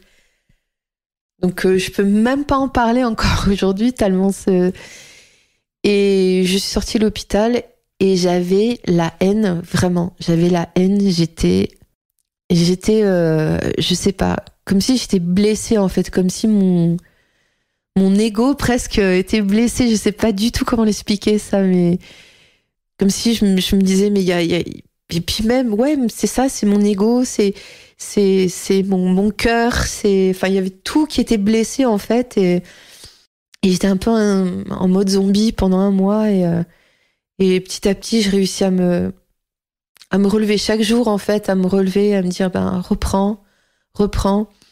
Et c'est à ce moment-là, en fait, à la sortie de l'hôpital, que j'ai commencé c'est un traitement qui s'appelle le traitement métabolique. qui est combiné avec du bleu de méthylène et une alimentation cétogène, que ça crée une forme de synergie. Et... À l'hôpital, on te propose ça? Non, ça c'est moi, c'est mes petites recherches. Ça s'appelle le traitement métabolique. C'est 2 médecins en fait qui ont mis ça au point, Dr Schwartz et Dr Maurice Israël. Et voilà, ça a aidé beaucoup de gens qui avaient des cancers. Donc je me suis remise bien avec mes traitements naturels. Mais qu'est-ce qui t'a poussé à faire ça? Enfin, parce que t'avais la haine, mais t'avais encore de l'énergie à vouloir te guérir ou trouver quelque chose. Je me disais mais c'est pas possible en fait. Je peux pas finir comme ça. Enfin, je sais pas. Je me disais mais alors donc, tout ça a servi. C'est pas que ça a servi à rien évidemment, ça a servi à tellement de choses, mais je me disais je veux montrer aux autres que c'est possible, qu'on peut le faire, que c'est possible en fait.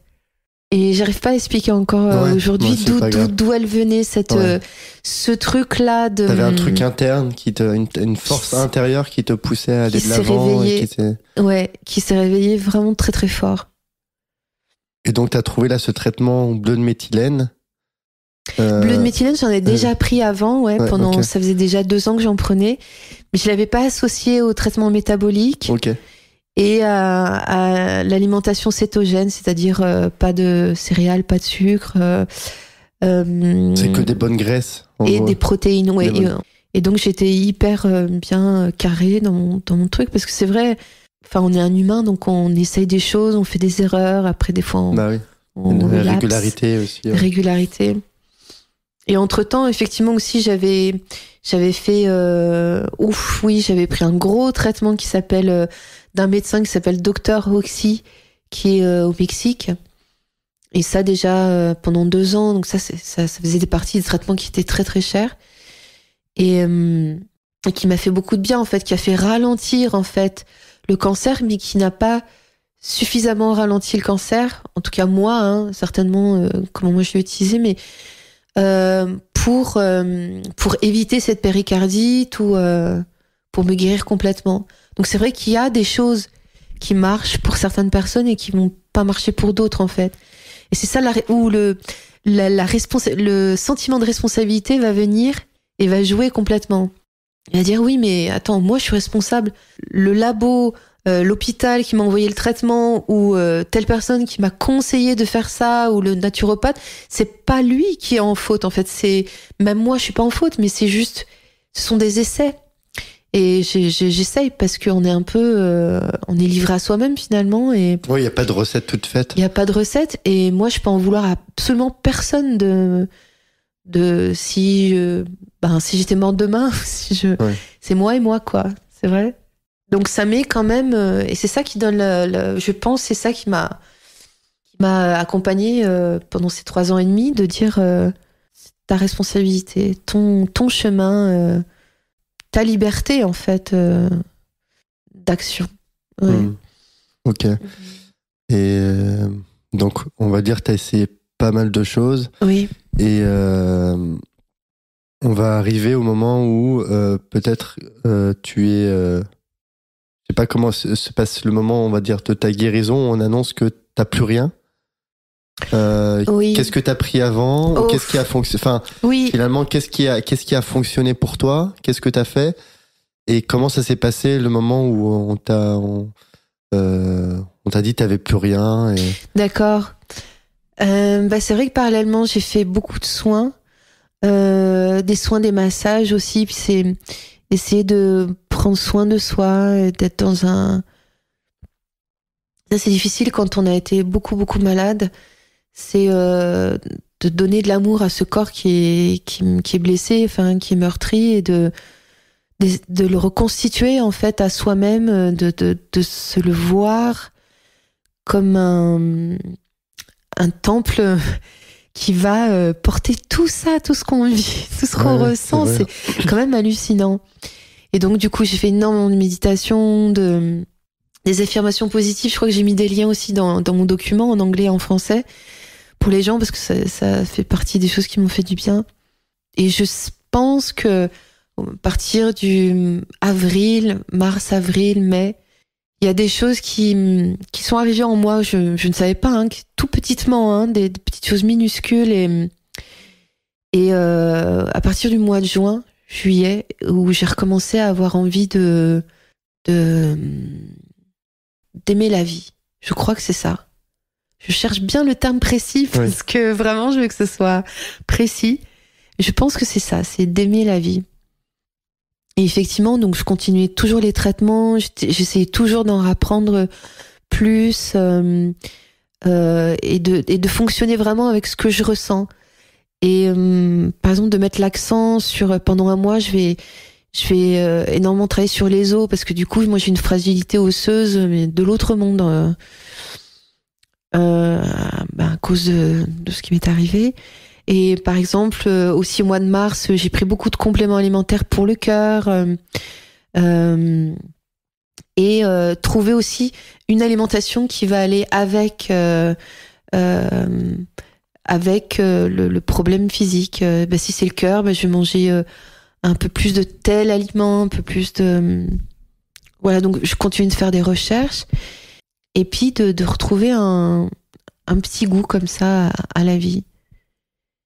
Et en juillet, c'est en juillet que j'ai recommencé que j'ai senti quelque chose. Vraiment que j'ai senti qu'il se passait quelque chose. Je m'attendais pas du tout à être guérie. Pas du tout.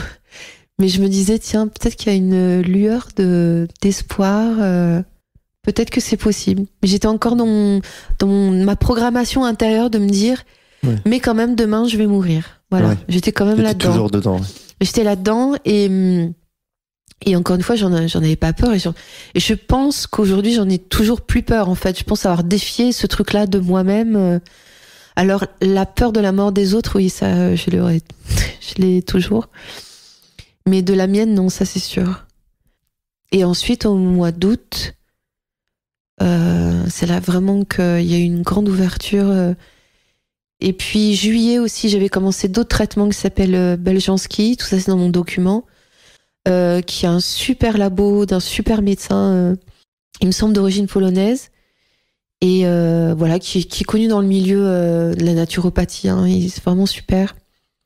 Après, au mois de septembre, quand on m'a appris la nouvelle, c'est vrai que j'ai quand même continué. Moi, je continue quand même des traitements que j'ai à la maison, guéris ou pas guéris, de toute façon, je continue.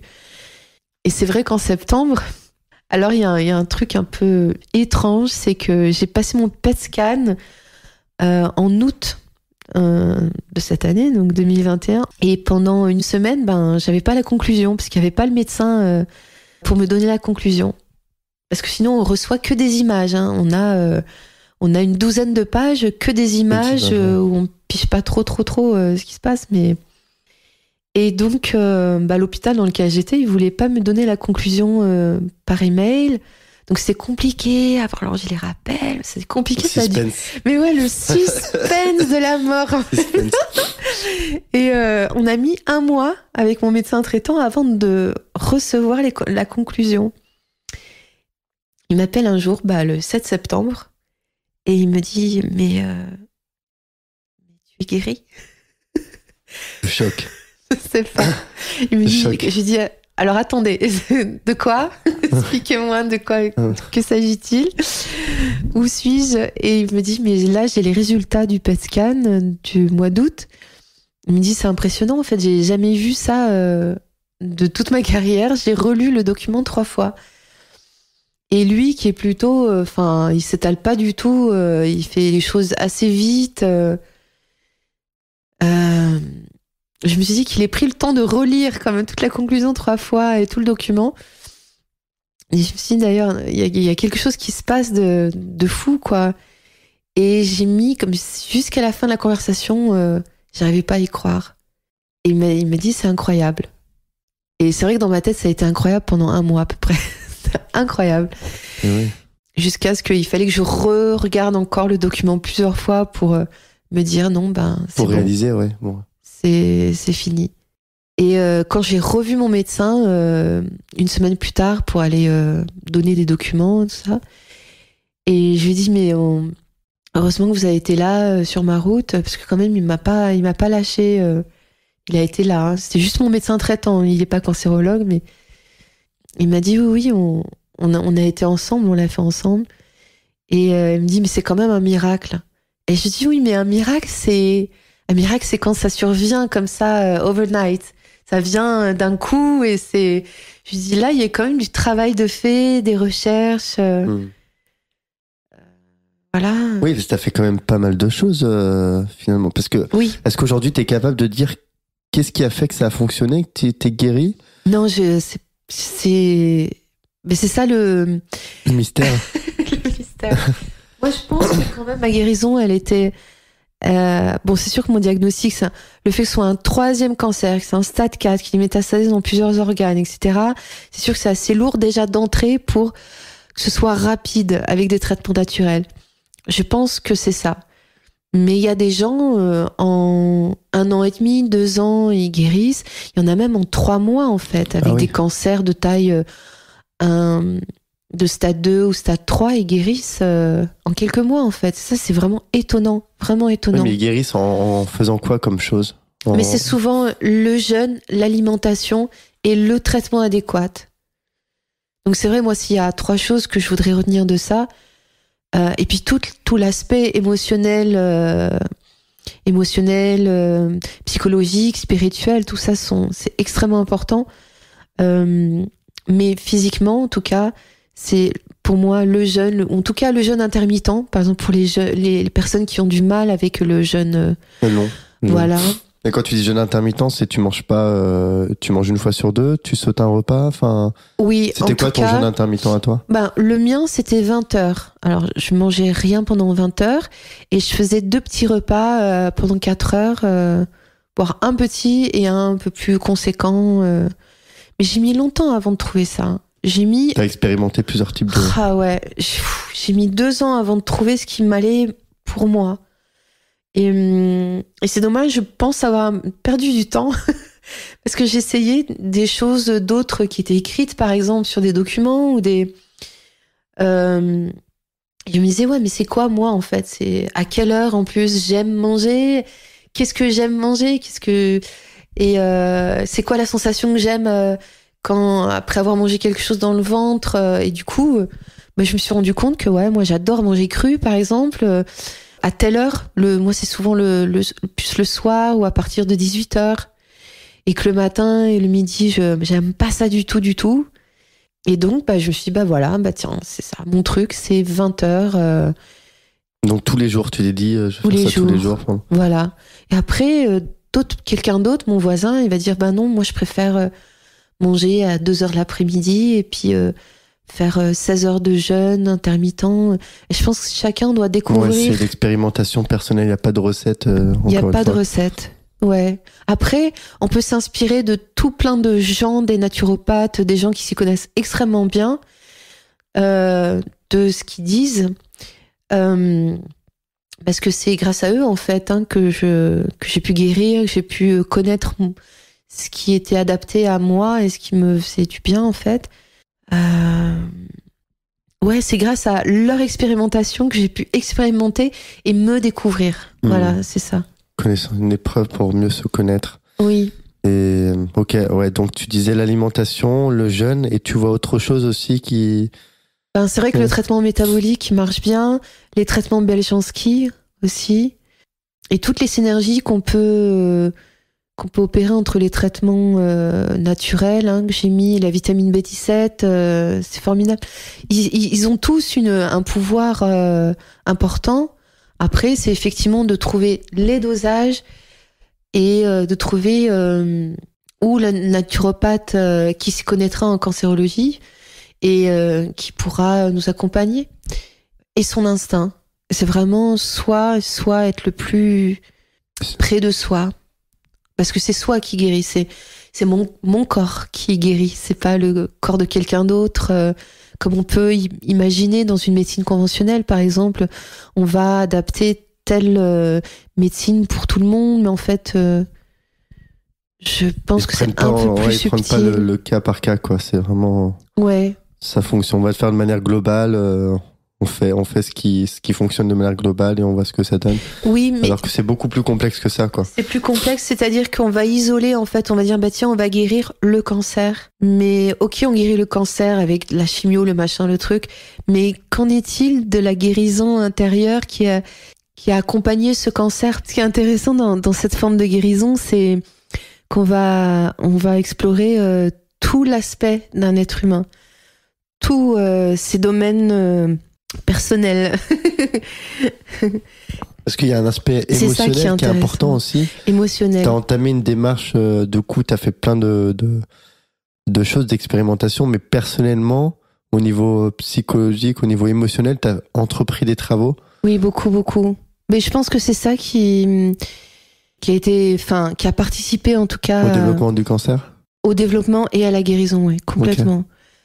Parce que on est fait puis on est fait d'énergie aussi, on est fait de lumière, on est fait de vibrations, de fréquences, de chair, de sang, c'est immense en fait là. Le corps humain est une je dirais une machine, mais c'est pas une machine, mais c'est un temple extraordinaire. On connaît pas encore tout ce qui les secrets du corps humain. Voilà, et ses capacités, sa puissance de nettoyage, d'assimilation, mais de même qu'il peut lui se régénérer à chaque instant. Il va aussi garder énormément de choses et créer des formes de traumatisme dans l'inconscient. Et c'est ça qu'on va devoir guérir aussi. Et t'as entrepris ce travail seul, émotionnel, ou t'as été voir des personnes qui t'ont aidé Oui, j'ai vu des personnes, oui. Ça faisait partie pour moi de la guérison. J'ai vu une dame géniale, c'était une somatologue. Et ça, je conseille à tout le monde... Mais elle habite loin, du coup. Somatologue. Somatologue. Okay. Donc, de voir la douleur dans le corps, de la visualiser et ensuite de la faire partir. Intéressant. Tout, c'était magnifique, ça. J'ai fait une séance avec elle et je m'en souviendrai toute ma vie. J'ai fait alors, comment ça s'appelle? Du... EMDR. EMDR, oui. Avec une dame aussi. Ça, c'est vraiment, vraiment génial. J'ai fait plein de petites choses. Oui, c'est plusieurs formes de thérapie qui ont permis de me libérer émotionnellement. Et puis d'ailleurs, on se rend compte que c'est pas encore fini. Je sais qu'il y a encore beaucoup de choses à libérer et que c'est comme des flux comme ça. Ouais. Est-ce qu'aujourd'hui t'as peur de que quoi, que ça revienne ou non. Alors peur, non. Ouais, c'est marrant parce que je me suis pas du tout posé la question de me dire ça peut revenir, non. Ouais, pour toi c'est fini quoi, c'est vraiment une page qui s'est... Oui, c'est fini. Et en même temps absolument tout est possible, donc ça peut, mais en tout cas j'en ai pas peur. J'ai plus peur pour les autres. Mais et je me dis quand bien même si ça revient, je suivrai un chemin et peut-être même il y aura d'autres choses d'autres informations qui vont arriver comme ça chez les naturopathes ou sur internet et je pourrais apprendre d'autres choses et puis je pourrais me reguérir. Non, j'ai vraiment pas peur du tout. Ok. J'ai plus peur effectivement pour les autres ou pour me dire oui, j'aimerais aussi que mon histoire serve un tout petit peu pour les gens qui sont en souffrance ou que ça puisse un petit peu aider. Est-ce que justement pour gérer tout ça, si tu as des personnes autour de toi, parce que tu disais tu as peur pour les autres, mais est-ce que maintenant tu te sens armé quelque part pour être en mesure de donner les bons conseils ou les bonnes choses à faire pour les personnes qui sont malades, quoi? Oui. Ben oui, mais c'est drôle parce que comme on disait tout à l'heure, effectivement, c'est très difficile de dire quel traitement a marché, quelle façon de... tu peux donner des pistes. Voilà, exactement. Ce sont des pistes. Et ensuite, à la personne elle-même d'aller prendre ses ressources, de voir qu'est-ce qui vibre. Parce que je pense que c'est vraiment une histoire de vibration. Qu'est-ce qui vibre dans mon cœur? Par exemple, dans le grand public, on va dire oui, mais le jeune... Il y a des charlatans, il y a des ceci. Mais dans tous les domaines, de toute façon, il y a des charlatans, entre guillemets, ou des gourous, ou de je ne sais quoi. Et c'est vraiment à soi d'être guidé par sa bonne conscience, enfin sa boussole intérieure. Sa boussole intérieure, exactement. C'est retrouver cette confiance aussi en soi pour tout ce qui est le domaine des recherches, cette vibration qu'on peut avoir par rapport à ce que quelqu'un va dire, est-ce que ça vibre en moi ou pas du tout, et retrouver cette confiance en son corps, en sa puissance de sa possibilité, son pouvoir de guérison, parce que on l'a complètement perdu depuis une centaine d'années en fait. On l'a perdu, ça, peut-être même plus. Ouais. On est beaucoup déconnecté par rapport à soi. Oui. Et on oublie de se faire confiance et d'explorer les ressources intérieures. Oui. Okay. Et après, moi je remercie la médecine conventionnelle pour tout ce que c'est quand même grâce à ça que j'ai pu guérir à mon premier cancer et mon deuxième, et aussi j'ai appris beaucoup de choses en fait, et la chirurgie, je trouve ça vraiment fantastique, la chirurgie. Il y a des progrès chaque jour, donc effectivement il y a aussi cette chose de se dire, quelqu'un qui a un cancer aujourd'hui, qui s'intéresse aux médecines naturelles, mais qui veut quand même continuer la médecine conventionnelle parce qu'ils se sont aussi entourés, on a besoin de se sentir entouré, il peut aussi faire les deux, et ce qu'on appelle la médecine intégrative, c'est ça que ce qu'on en avait parlé hors micro. Ouais.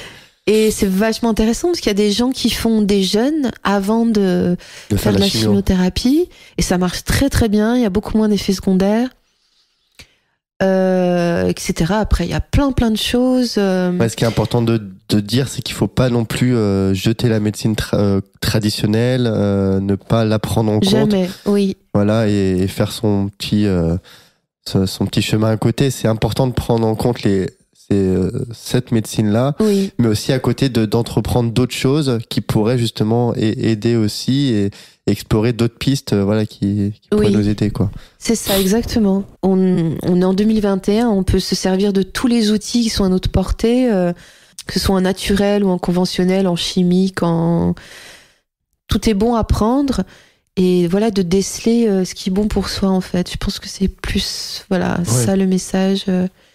Si quelqu'un subit, par exemple, la médecine conventionnelle, ou subit les médecines naturelles et se dit mais non, mais j'y crois pas, et je sens que je suis pas en train de guérir, ou ce genre de choses, s'il est ne serait-ce que là-dedans, au niveau psychologique, alors c'est que c'est pas bon, en fait, c'est pour la personne. C'est ça. Revenir à soi, revenir à soi, essayer de trouver la bonne chose pour ça. Oui. Et tu continues à faire quoi, Noé, aujourd'hui? Tu continues à faire certains traitements, donc le jeûne, tu me disais, mais autre chose aussi? Alors, je continue. Qu'est-ce que j'ai en ce moment? Alors, j'en prends moins maintenant, mais il y avait une période où je prenais une trentaine de gélules par jour. Ah oui. Wow. Ouais, c'était dur au bout d'un moment. Et c'était mon challenge de la journée. C'était arriver à prendre mes 30 pilules par jour. Wow.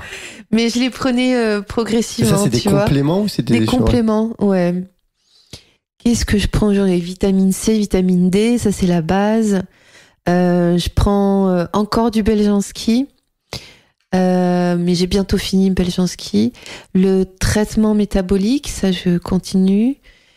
Je prends beaucoup de choses pour les os là. J'en ai parlé pendant l'interview, mais la DHA, de la B3, beaucoup de vitamine B en ce moment. La B17, je crois que c'est tout. De côté de faire un peu d'activité physique, ou le jeûne, tu m'as dit, ça c'est sûr, tu continues. Oui. Et, oui, après il est plus cool, mon jeûne intermittent, parce que tu t'autorises autre chose que des carottes maintenant. Ouais. Moi, je suis toujours dans le végétarisme. Je suis toujours végétarienne. Mais j'aime en fait, ce qui me va le mieux, c'est de manger cru.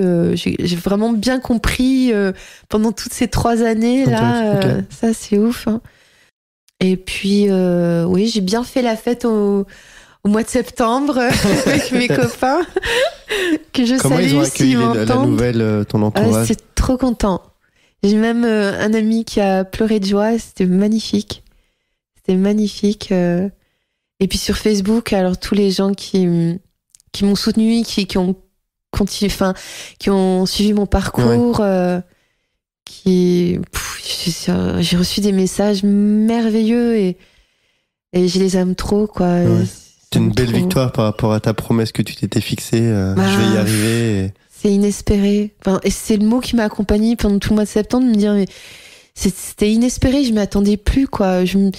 Ce PET scan là, je me disais, je vais avoir des résultats, moyens. Enfin, je sentais que ça avait diminué, mais je pensais pas aussi vite comme ça, vraiment. Parce que finalement, c'est grâce aussi quelque part au lâcher prise. T'as lâché prise sur le résultat, sur tout ça qui a fait que quelque part il y a une espèce de magie qui s'est opérée. Et...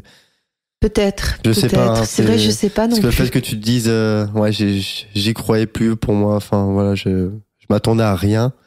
Finalement là, tu te dis waouh. Oui. T'étais grave surprise, quoi. Ah, mais c'était une surprise. C'est incroyable. Et surtout de voir d'autres, comme par exemple comme Guy, ce monsieur qui a guéri Stade 4, qui est sur YouTube. Quand il a été guéri, mais j'ai pleuré de joie toute la journée. Mmh. Il a publié ça sur YouTube et j'ai pleuré de joie toute la journée. Et puis les gens à qui j'en parlais autour de moi me disaient, mais toi aussi, Hanoï, tu vas bientôt guérir. Et je leur disais, non, mais c'est pas pour moi que je pleure de joie, c'est vraiment pour lui, en fait, de me dire, mais encore un être humain qui arrive, en fait. Qui arrive. Et beau. Qui arrive en plus au bout en bonne santé, en fait. C'est ça. Parce qu'on peut guérir du cancer, mais dans quel état? Enfin, moi, mon premier cancer, je me suis arrivée au bout de la ligne. C'était Zombieland, quoi. C'était... Ouais, ça donne une lueur d'espoir. Et là, ça donne une lueur d'espoir. De le voir comme ça, en pleine forme, à 70 ans. Ouais, je l'ai vu, le mec, il pète la forme, quoi. Il pète la forme. Magnifique. Donc, Ok. Est-ce que tu as tiré certaines choses de toute cette expérience, de toutes ces dernières années? Pas encore de conclusion. D'accord. Bon, on reviendra dans quelques temps pour avoir la conclusion de. Oui. Oui, parce que finalement c'est encore tout frais. Hein. On enregistre là, on est début novembre. Oui. T'as eu les résultats au mois de septembre, donc c'est vrai qu'il y a aussi toute cette phase de digestion, de réalisation, Oui. Et parce que c'était quand même assez long, hein, finalement. Ça a duré des années. Oui. Et donc c'est pas comme ça en un claquement de doigts où non, c'est ça, c'est effectivement se déprogrammer, se dire demain je serai vivante, demain je pourrai faire des choses, je pourrai aller marcher au soleil et je pourrais dire bonjour aux oiseaux, à mes amis, je pourrais faire de la musique et ça c'est encore une nouvelle étape pour moi. Pour l'instant, je suis dans à réapprendre et à me dire, je suis plus cancéreuse, je suis musicienne, artiste peintre. Est-ce que tu t'étais vraiment identifié à ce personnage-là et le fait de te dire je suis guérie, t'as eu un passage à vide où tu te dis mais qui je suis maintenant? Oui, complètement. J'en suis encore un petit peu. Je sens que j'en sors. Ouais. Parce que j'ai bien ressorti tous mes instruments, que j'ai rejoué. J'ai contacté un peu 2-3 copains musiciens et tout ça, mais j'ai encore un pied dedans. Ouais. Tu l'as revu l'oncologue qui t'avait dit non? Alors non, non, mais alors c'est rigolo parce que j'en ai vu d'autres entre temps. Oh là là, mais ça, tu pourrais écrire un bouquin là-dessus parce que c'était drôle. Non, alors j'en ai vu une autre. Elle s'est moquée de moi, vraiment. Elle s'est vraiment moquée de moi. Et puis un autre, il a tapé du poing sur la table en me disant « Mademoiselle, vous êtes en danger de mort. Qu'est-ce que vous me racontez avec vos produits naturels ?» Allez, bouffer du Guy ailleurs. J'ai une salade verte à te donner. Et du gazon à tondre. L'huile de cannabis. Alors, en plus, l'huile de cannabis, ça les fait rigoler, tout ça. Et mais non, mais c'est très sérieux. C'est une plante médicinale très puissante. et plein d'autres choses comme ça. Donc c'était un discours, enfin, on n'arrivait pas à se comprendre du tout. Et ça finissait pas très bien. Même après être totalement guéri, tu leur as montré les preuves, genre Mais mon dernier, parce que du coup, pendant longtemps, enfin pendant 2 ans, j'ai plus de cancérologue parce qu'il n'y avait plus personne qui voulait me suivre. Ouais. Et puis il y en a eu un autre dans un nouvel hôpital, très gentil, vraiment super monsieur. Et il était pas super d'accord avec ce que je faisais, mais il était pas contre non plus en fait. Et ça, c'était plutôt positif. Il voulait quand même que je fasse de la chimio, donc c'était difficile. Et je sais qu'il a eu, parce que mon document a circulé dans l'hôpital en fait, mon PET scan a circulé dans l'hôpital, donc je sais qu'il a eu mon PET scan sous les yeux, puisque c'est officiellement encore mon cancérologue, et il m'a pas contacté. Et moi j'ai essayé de le contacter plusieurs fois et il a pas voulu me répondre. Donc j'ai que mais je pense que je le contacterai un jour, je l'appellerai et on discutera. Et mais il y a que le médecin de l'hôpital qui a écrit la conclusion, avec qui donc du coup j'ai eu un contact, et mon médecin traitant. Et plus une équipe en soins palliatifs qui connaissent très bien mon histoire et avec qui j'ai parlé et qui étaient fous de joie. Donc là, c'est une équipe de médecins et d'infirmières et qui ont lu tout mon document et qui étaient fous de joie et qui en revenaient pas non plus. Et d'ailleurs, dans cette équipe de soins palliatifs, c'est ça qui est extraordinaire, ils ont fait une grosse étude sur l'huile de cannabis et ils aimeraient pouvoir que ça devienne... comment on dit ça, que ça devienne légal en France au niveau thérapeutique et qu'on puisse l'utiliser comme bienfait pour tout ce qui est douleur, hein, pour leur section de soins palliatifs, pour toutes les douleurs, les tumeurs, parce que les douleurs des tumeurs quand ça attaque le corps, c'est innommable en fait. C'est comme c'est des aiguilles en fait qu'on te plante dans le corps à répétition. Et ça donne lieu à des fibromalgies en plus, c'est ça qui est vraiment bizarre. Donc c'est des douleurs dans le corps qui peuvent durer des mois et des mois. Moi, ça a duré des mois en fait. Voilà, et donc cette équipe de soins palliatifs a fait toute une étude avec une conclusion hyper positive sur le cannabis et sur d'autres plantes aussi. Donc voilà, on espère qu'en France, ça va arriver dans quelques temps. Est-ce que tu as des plans par rapport à ça, justement, par rapport à ta guérison? Est-ce que tu as envie d'aider du coup peut-être un maximum ou montrer ce qui est faisable autour de toi? Est-ce que tu as des plans par rapport à ça ou... Moi j'ai rédigé un document. Pour l'instant je donnais par Facebook en fait.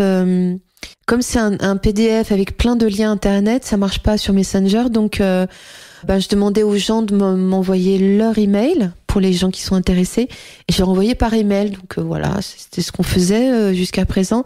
Et maintenant j'ai créé une page Telegram, un canal sur Telegram, donc avec mon nom, c'est très simple, c'est juste Anoy Jotindra. On pourra le mettre dans la description de l'épisode. Voilà, donc parfait. Les personnes peuvent venir et s'abonner à ce canal pour avoir les infos exactement. Okay. Et j'ai un QR code, donc c'est hyper facile. Avec son téléphone, la personne elle clique le QR code et c'est directement, il n'y a pas d'autre lien, directement sur le PDF en version française, version anglaise. Et si les gens veulent discuter avec moi, alors du coup ce sera plus facile sur Messenger plutôt que sur Telegram, mais je verrai peut-être qu'un jour je ouvrirai la discussion, on verra. On verra. Mais j'aime bien que ce soit un peu en privé, que ce soit pas juste des commentaires. C'est pas, enfin, moi c'est personnel. Hein, oui, bien sûr, mais bien sûr. Voilà, je trouve on respecte ça. De discuter comme ça, je trouve que c'est plus facile pour guider un petit peu l'autre personne. Oui, et puis toi, c'est une expérience que t'apportes. Hein. C'est pas, encore une fois, c'est pas une recette miracle, c'est pas un truc en 30 jours guérir le cancer ou quoi que ce soit. Non, c'est juste une expérience, une expérimentation que toi t'as eue, une expérience personnelle. Oui. Et un simple partage. Et après, c'est libre aux personnes d'explorer ou non, de voir ce qui fonctionne ou non, tout en sachant, et tu le précises bien dans le document, de pas laisser tomber la médecine traditionnelle, de continuer à le faire et d'à côté d'expérimenter, quoi. Oui. Donc voilà, il y a plein de choses à dire et Moi, je suis très heureuse qu'il y ait des gens qui demandent ce document. C'est une façon très humble, hein, parce que il y a des informations que j'ai. Par exemple, la thérapie Gerson, enfin, ça s'appelle Gerson Therapy, et c'est génial. D'ailleurs, je voulais le faire, et puis ça s'est pas fait. Je me souviens plus du tout pourquoi. Je crois qu'il y a eu le Covid à ce moment-là, donc du coup, je pouvais plus voyager. Enfin, c'est vrai qu'avec le Covid, c'était difficile. Hein. Ouais. Je voulais faire des injections de vitamine C aussi en Belgique.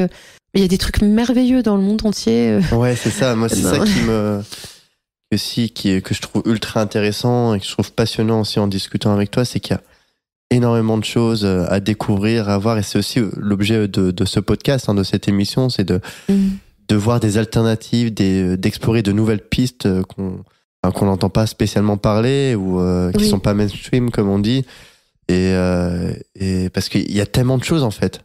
Il y a ailleurs dans d'autres pays, des personnes qui se guérissent de telle ou telle façon. Là, ce que tu nous as dit, c'est juste, on va dire, la pointe de l'iceberg, mais il y a énormément de choses derrière, et on le verra dans le document, mais même, il suffit de creuser dans chacun de ces domaines-là pour découvrir qu'il y a d'autres choses derrière. Exactement, c'est ça. Oui, moi j'ai fait vraiment condensé, mais il y a tellement de choses derrière, ne serait-ce qu'un paragraphe par exemple sur le jeûne, il y a beaucoup de choses. Voilà, il y a des livres entiers sur la thématique, il y a différents types de jeûnes, c'est assez vaste, mais l'idée c'est d'avoir de nouvelles pistes et d'explorer, d'expérimenter, et de dire que finalement, tant qu'il y a de la vie et de l'espoir, ça me fait un peu cliché comme citation, mais que tant qu'on n'a pas tout essayé, il y a encore de l'espoir et on peut y arriver. Et c'est d'ailleurs ce que tu nous prouves à travers ton histoire. C'est que jusqu'au bout, tu t'es battu et tu as réussi ton objectif. Et félicitations pour cet objectif. Ouais, merci. Merci beaucoup. Écoute, merci, vraiment merci beaucoup à toi, Hanoï. Est-ce que parce que je pense qu'on a fait un bon petit tour, est-ce qu'il y a des choses dont tu aurais aimé parler ou aborder, ou des choses que j'ai oublié de te demander? Est-ce qu'il y a des choses que tu aurais envie de dire aux personnes? Enfin, voilà, De croire en son potentiel, toujours. De croire en son potentiel et d'arrêter de douter, et surtout de se poser, en fait. Moi, je me souviens qu'au tout début, je me suis dit, ok, 3e cancer. Je me suis assise, bon, il n'y a pas le feu au lac. Tu vas faire des recherches, tu vas étudier, mais étudier. Genre, on retourne à la fac et tu vas prendre ton temps pour vraiment sentir qu'est-ce qui va être bon pour moi. Et je vais me boucher les oreilles par rapport à tout ce qu'on aimerait que je fasse, et plutôt écouter cette voix-là mais ma voix intérieure, elle était tellement forte que je pouvais pas entendre autre chose de toute façon. Donc j'ai dit à tout le monde autour, j'ai dit écoutez, moi c'est ça. Et c'est vrai que si quelqu'un a envie de se lancer là-dedans et est convaincu, parce qu'il faut être convaincu. C'est vrai, si on a encore des doutes, alors moi, je pense que... Ouais, moyen quoi. Ouais. Ça donne pas suffisamment d'énergie pour aller jusqu'au bout. Oui, je pense que même si, en tout cas au départ, pour ne serait-ce que prendre la décision, c'est être absolument convaincu que c'est cette voie. Si on veut faire que du naturel, par exemple, c'est être absolument convaincu que c'est cette voie-là. Et que de toute façon, on peut très bien revenir à une médecine conventionnelle si on n'est plus sûr. Je veux dire, la porte est ouverte. Hein. Mais si on décide ça, on sait qu'on va aller contre le vent, contre les opinions, contre les médecins, contre, en tout cas la plupart, et que ça va pas être très très bien accueilli, même par la famille, et qu'il y a des amis qui vont nous laisser aussi, des amis qui vont nous quitter. Oui, j'ai vu ça pas mal.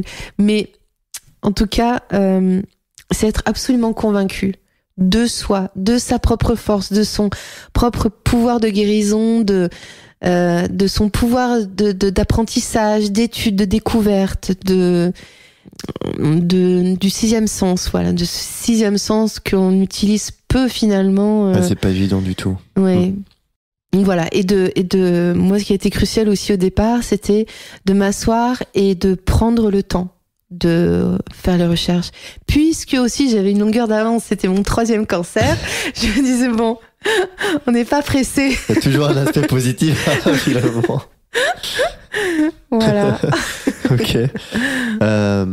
Super Anna, écoute, merci beaucoup pour toutes ces informations, pour toutes ces pistes que tu nous as données. Oui. C'est vraiment, c'était vraiment passionnant. En tout cas, moi, j'ai pris plaisir à discuter et surtout t'écouter. Oh, merci. J'espère que des auditeurs et auditrices trouveront autant de plaisir que j'en ai eu et que surtout ça va aider, que ça puisse aider. En tout cas, c'est vraiment chouette que tu puisses proposer ce document qui va, j'en suis sûr, aider à coup sûr. Donc c'est vraiment chouette et merci pour ce cadeau que tu nous fais à tous. Trop beau. Et c'est la moindre des choses, je pense. Ouais, mais c'est pas forcément quelque chose d'évident. Hein. Tu sais, c'est un parcours quand même qui est personnel. Et le fait de partager tout ça aussi, j'imagine, c'est aussi quelque chose qui doit pas être si évident que ça, surtout quand c'est aussi frais. Donc, c'est important de moi de te dire tout ça.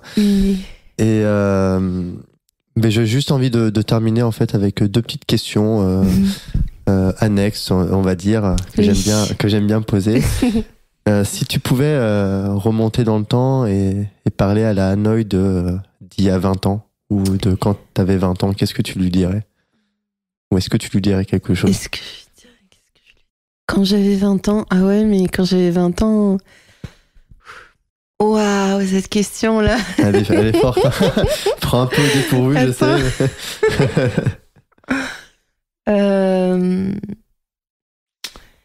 Ouais, mais c'est ça qui est difficile parce que j'avais besoin de vivre des aventures, des choses fortes. Mais je lui dirais, comme ce qu'on se disait tout à l'heure, pose-toi et essaye de vraiment ressentir ce qui est bon pour toi, où tu veux aller, ce que tu souhaites donner au monde, et ta participation en fait, et vivre qu'est-ce que tu souhaites vivre vraiment, et pas te laisser balloter en fait par les événements, par l'extérieur, par les institutions, par la société, l'actualité. Tu vois, moi je lui dirais ça parce que c'était chaud à 20 ans. Ouais. C'était chaud. Ouais. J'étais une flamme. Une flamme. Ouais, j'étais une flamme dans tous les sens. Une boule de feu. Oui. Ok, super. J'avais une autre question par rapport aux ressources, mais on a parlé quand même pas mal de ressources. On a parlé de documentaires, on a parlé de chaîne YouTube, de ton document à toi, donc on mettra tout ça. Si jamais t'as des films ou des livres qui viennent en tête après ou pas, n'hésite pas à me le dire, comme ça je le mettrai dans la description. Oui, j'en ai plein, oui. Voilà, ouais, ça peut être super intéressant, même pour moi ça m'intéresse. Et écoute, voilà, merci beaucoup d'avoir pris ce temps. Je sais que c'était une première pour toi, donc c'est vraiment super. Et merci. Et j'ai pris plaisir à t'écouter. Oui, c'est une histoire vraiment incroyable et que ça puisse apporter beaucoup à ton entourage, au monde, et puis ça puisse t'apporter beaucoup à toi aussi. Et que oui, ça fait du bien de raconter son histoire aussi en détail comme ça. C'est comme une mise à jour en fait pour moi. Et puis c'est hyper agréable de te parler, quoi. C'est super agréable. Merci beaucoup. Et que voilà, ça soit un nouveau départ pour tes super projets par la suite, et que voilà, que tu puisses entreprendre beaucoup de choses. Oui. Voilà, merci beaucoup et au plaisir d'échanger avec toi à nouveau. Merci mon cher Liron. Bisous. Avec bisous. Super, merci beaucoup d'avoir écouté cet épisode de Génération 120 ans jusqu'au bout. J'espère que cet épisode vous a plu. Si c'est le cas, comme c'est un tout nouveau podcast, j'ai 2 choses à vous demander. La première, c'est de me laisser une note 5 étoiles avec un commentaire positif sur Apple Podcast ou d'autres plateformes, car ça m'aide beaucoup et surtout ça permettra à d'autres tout comme vous de profiter de ces discussions enrichissantes. Ensuite, si vous avez des commentaires, des retours à me faire, n'hésitez surtout pas. Ceci me permettra de progresser et vous proposer quelque chose de toujours plus qualitatif. Merci encore pour votre attention précieuse et je vous dis à très vite pour un épisode de Génération 120 ans.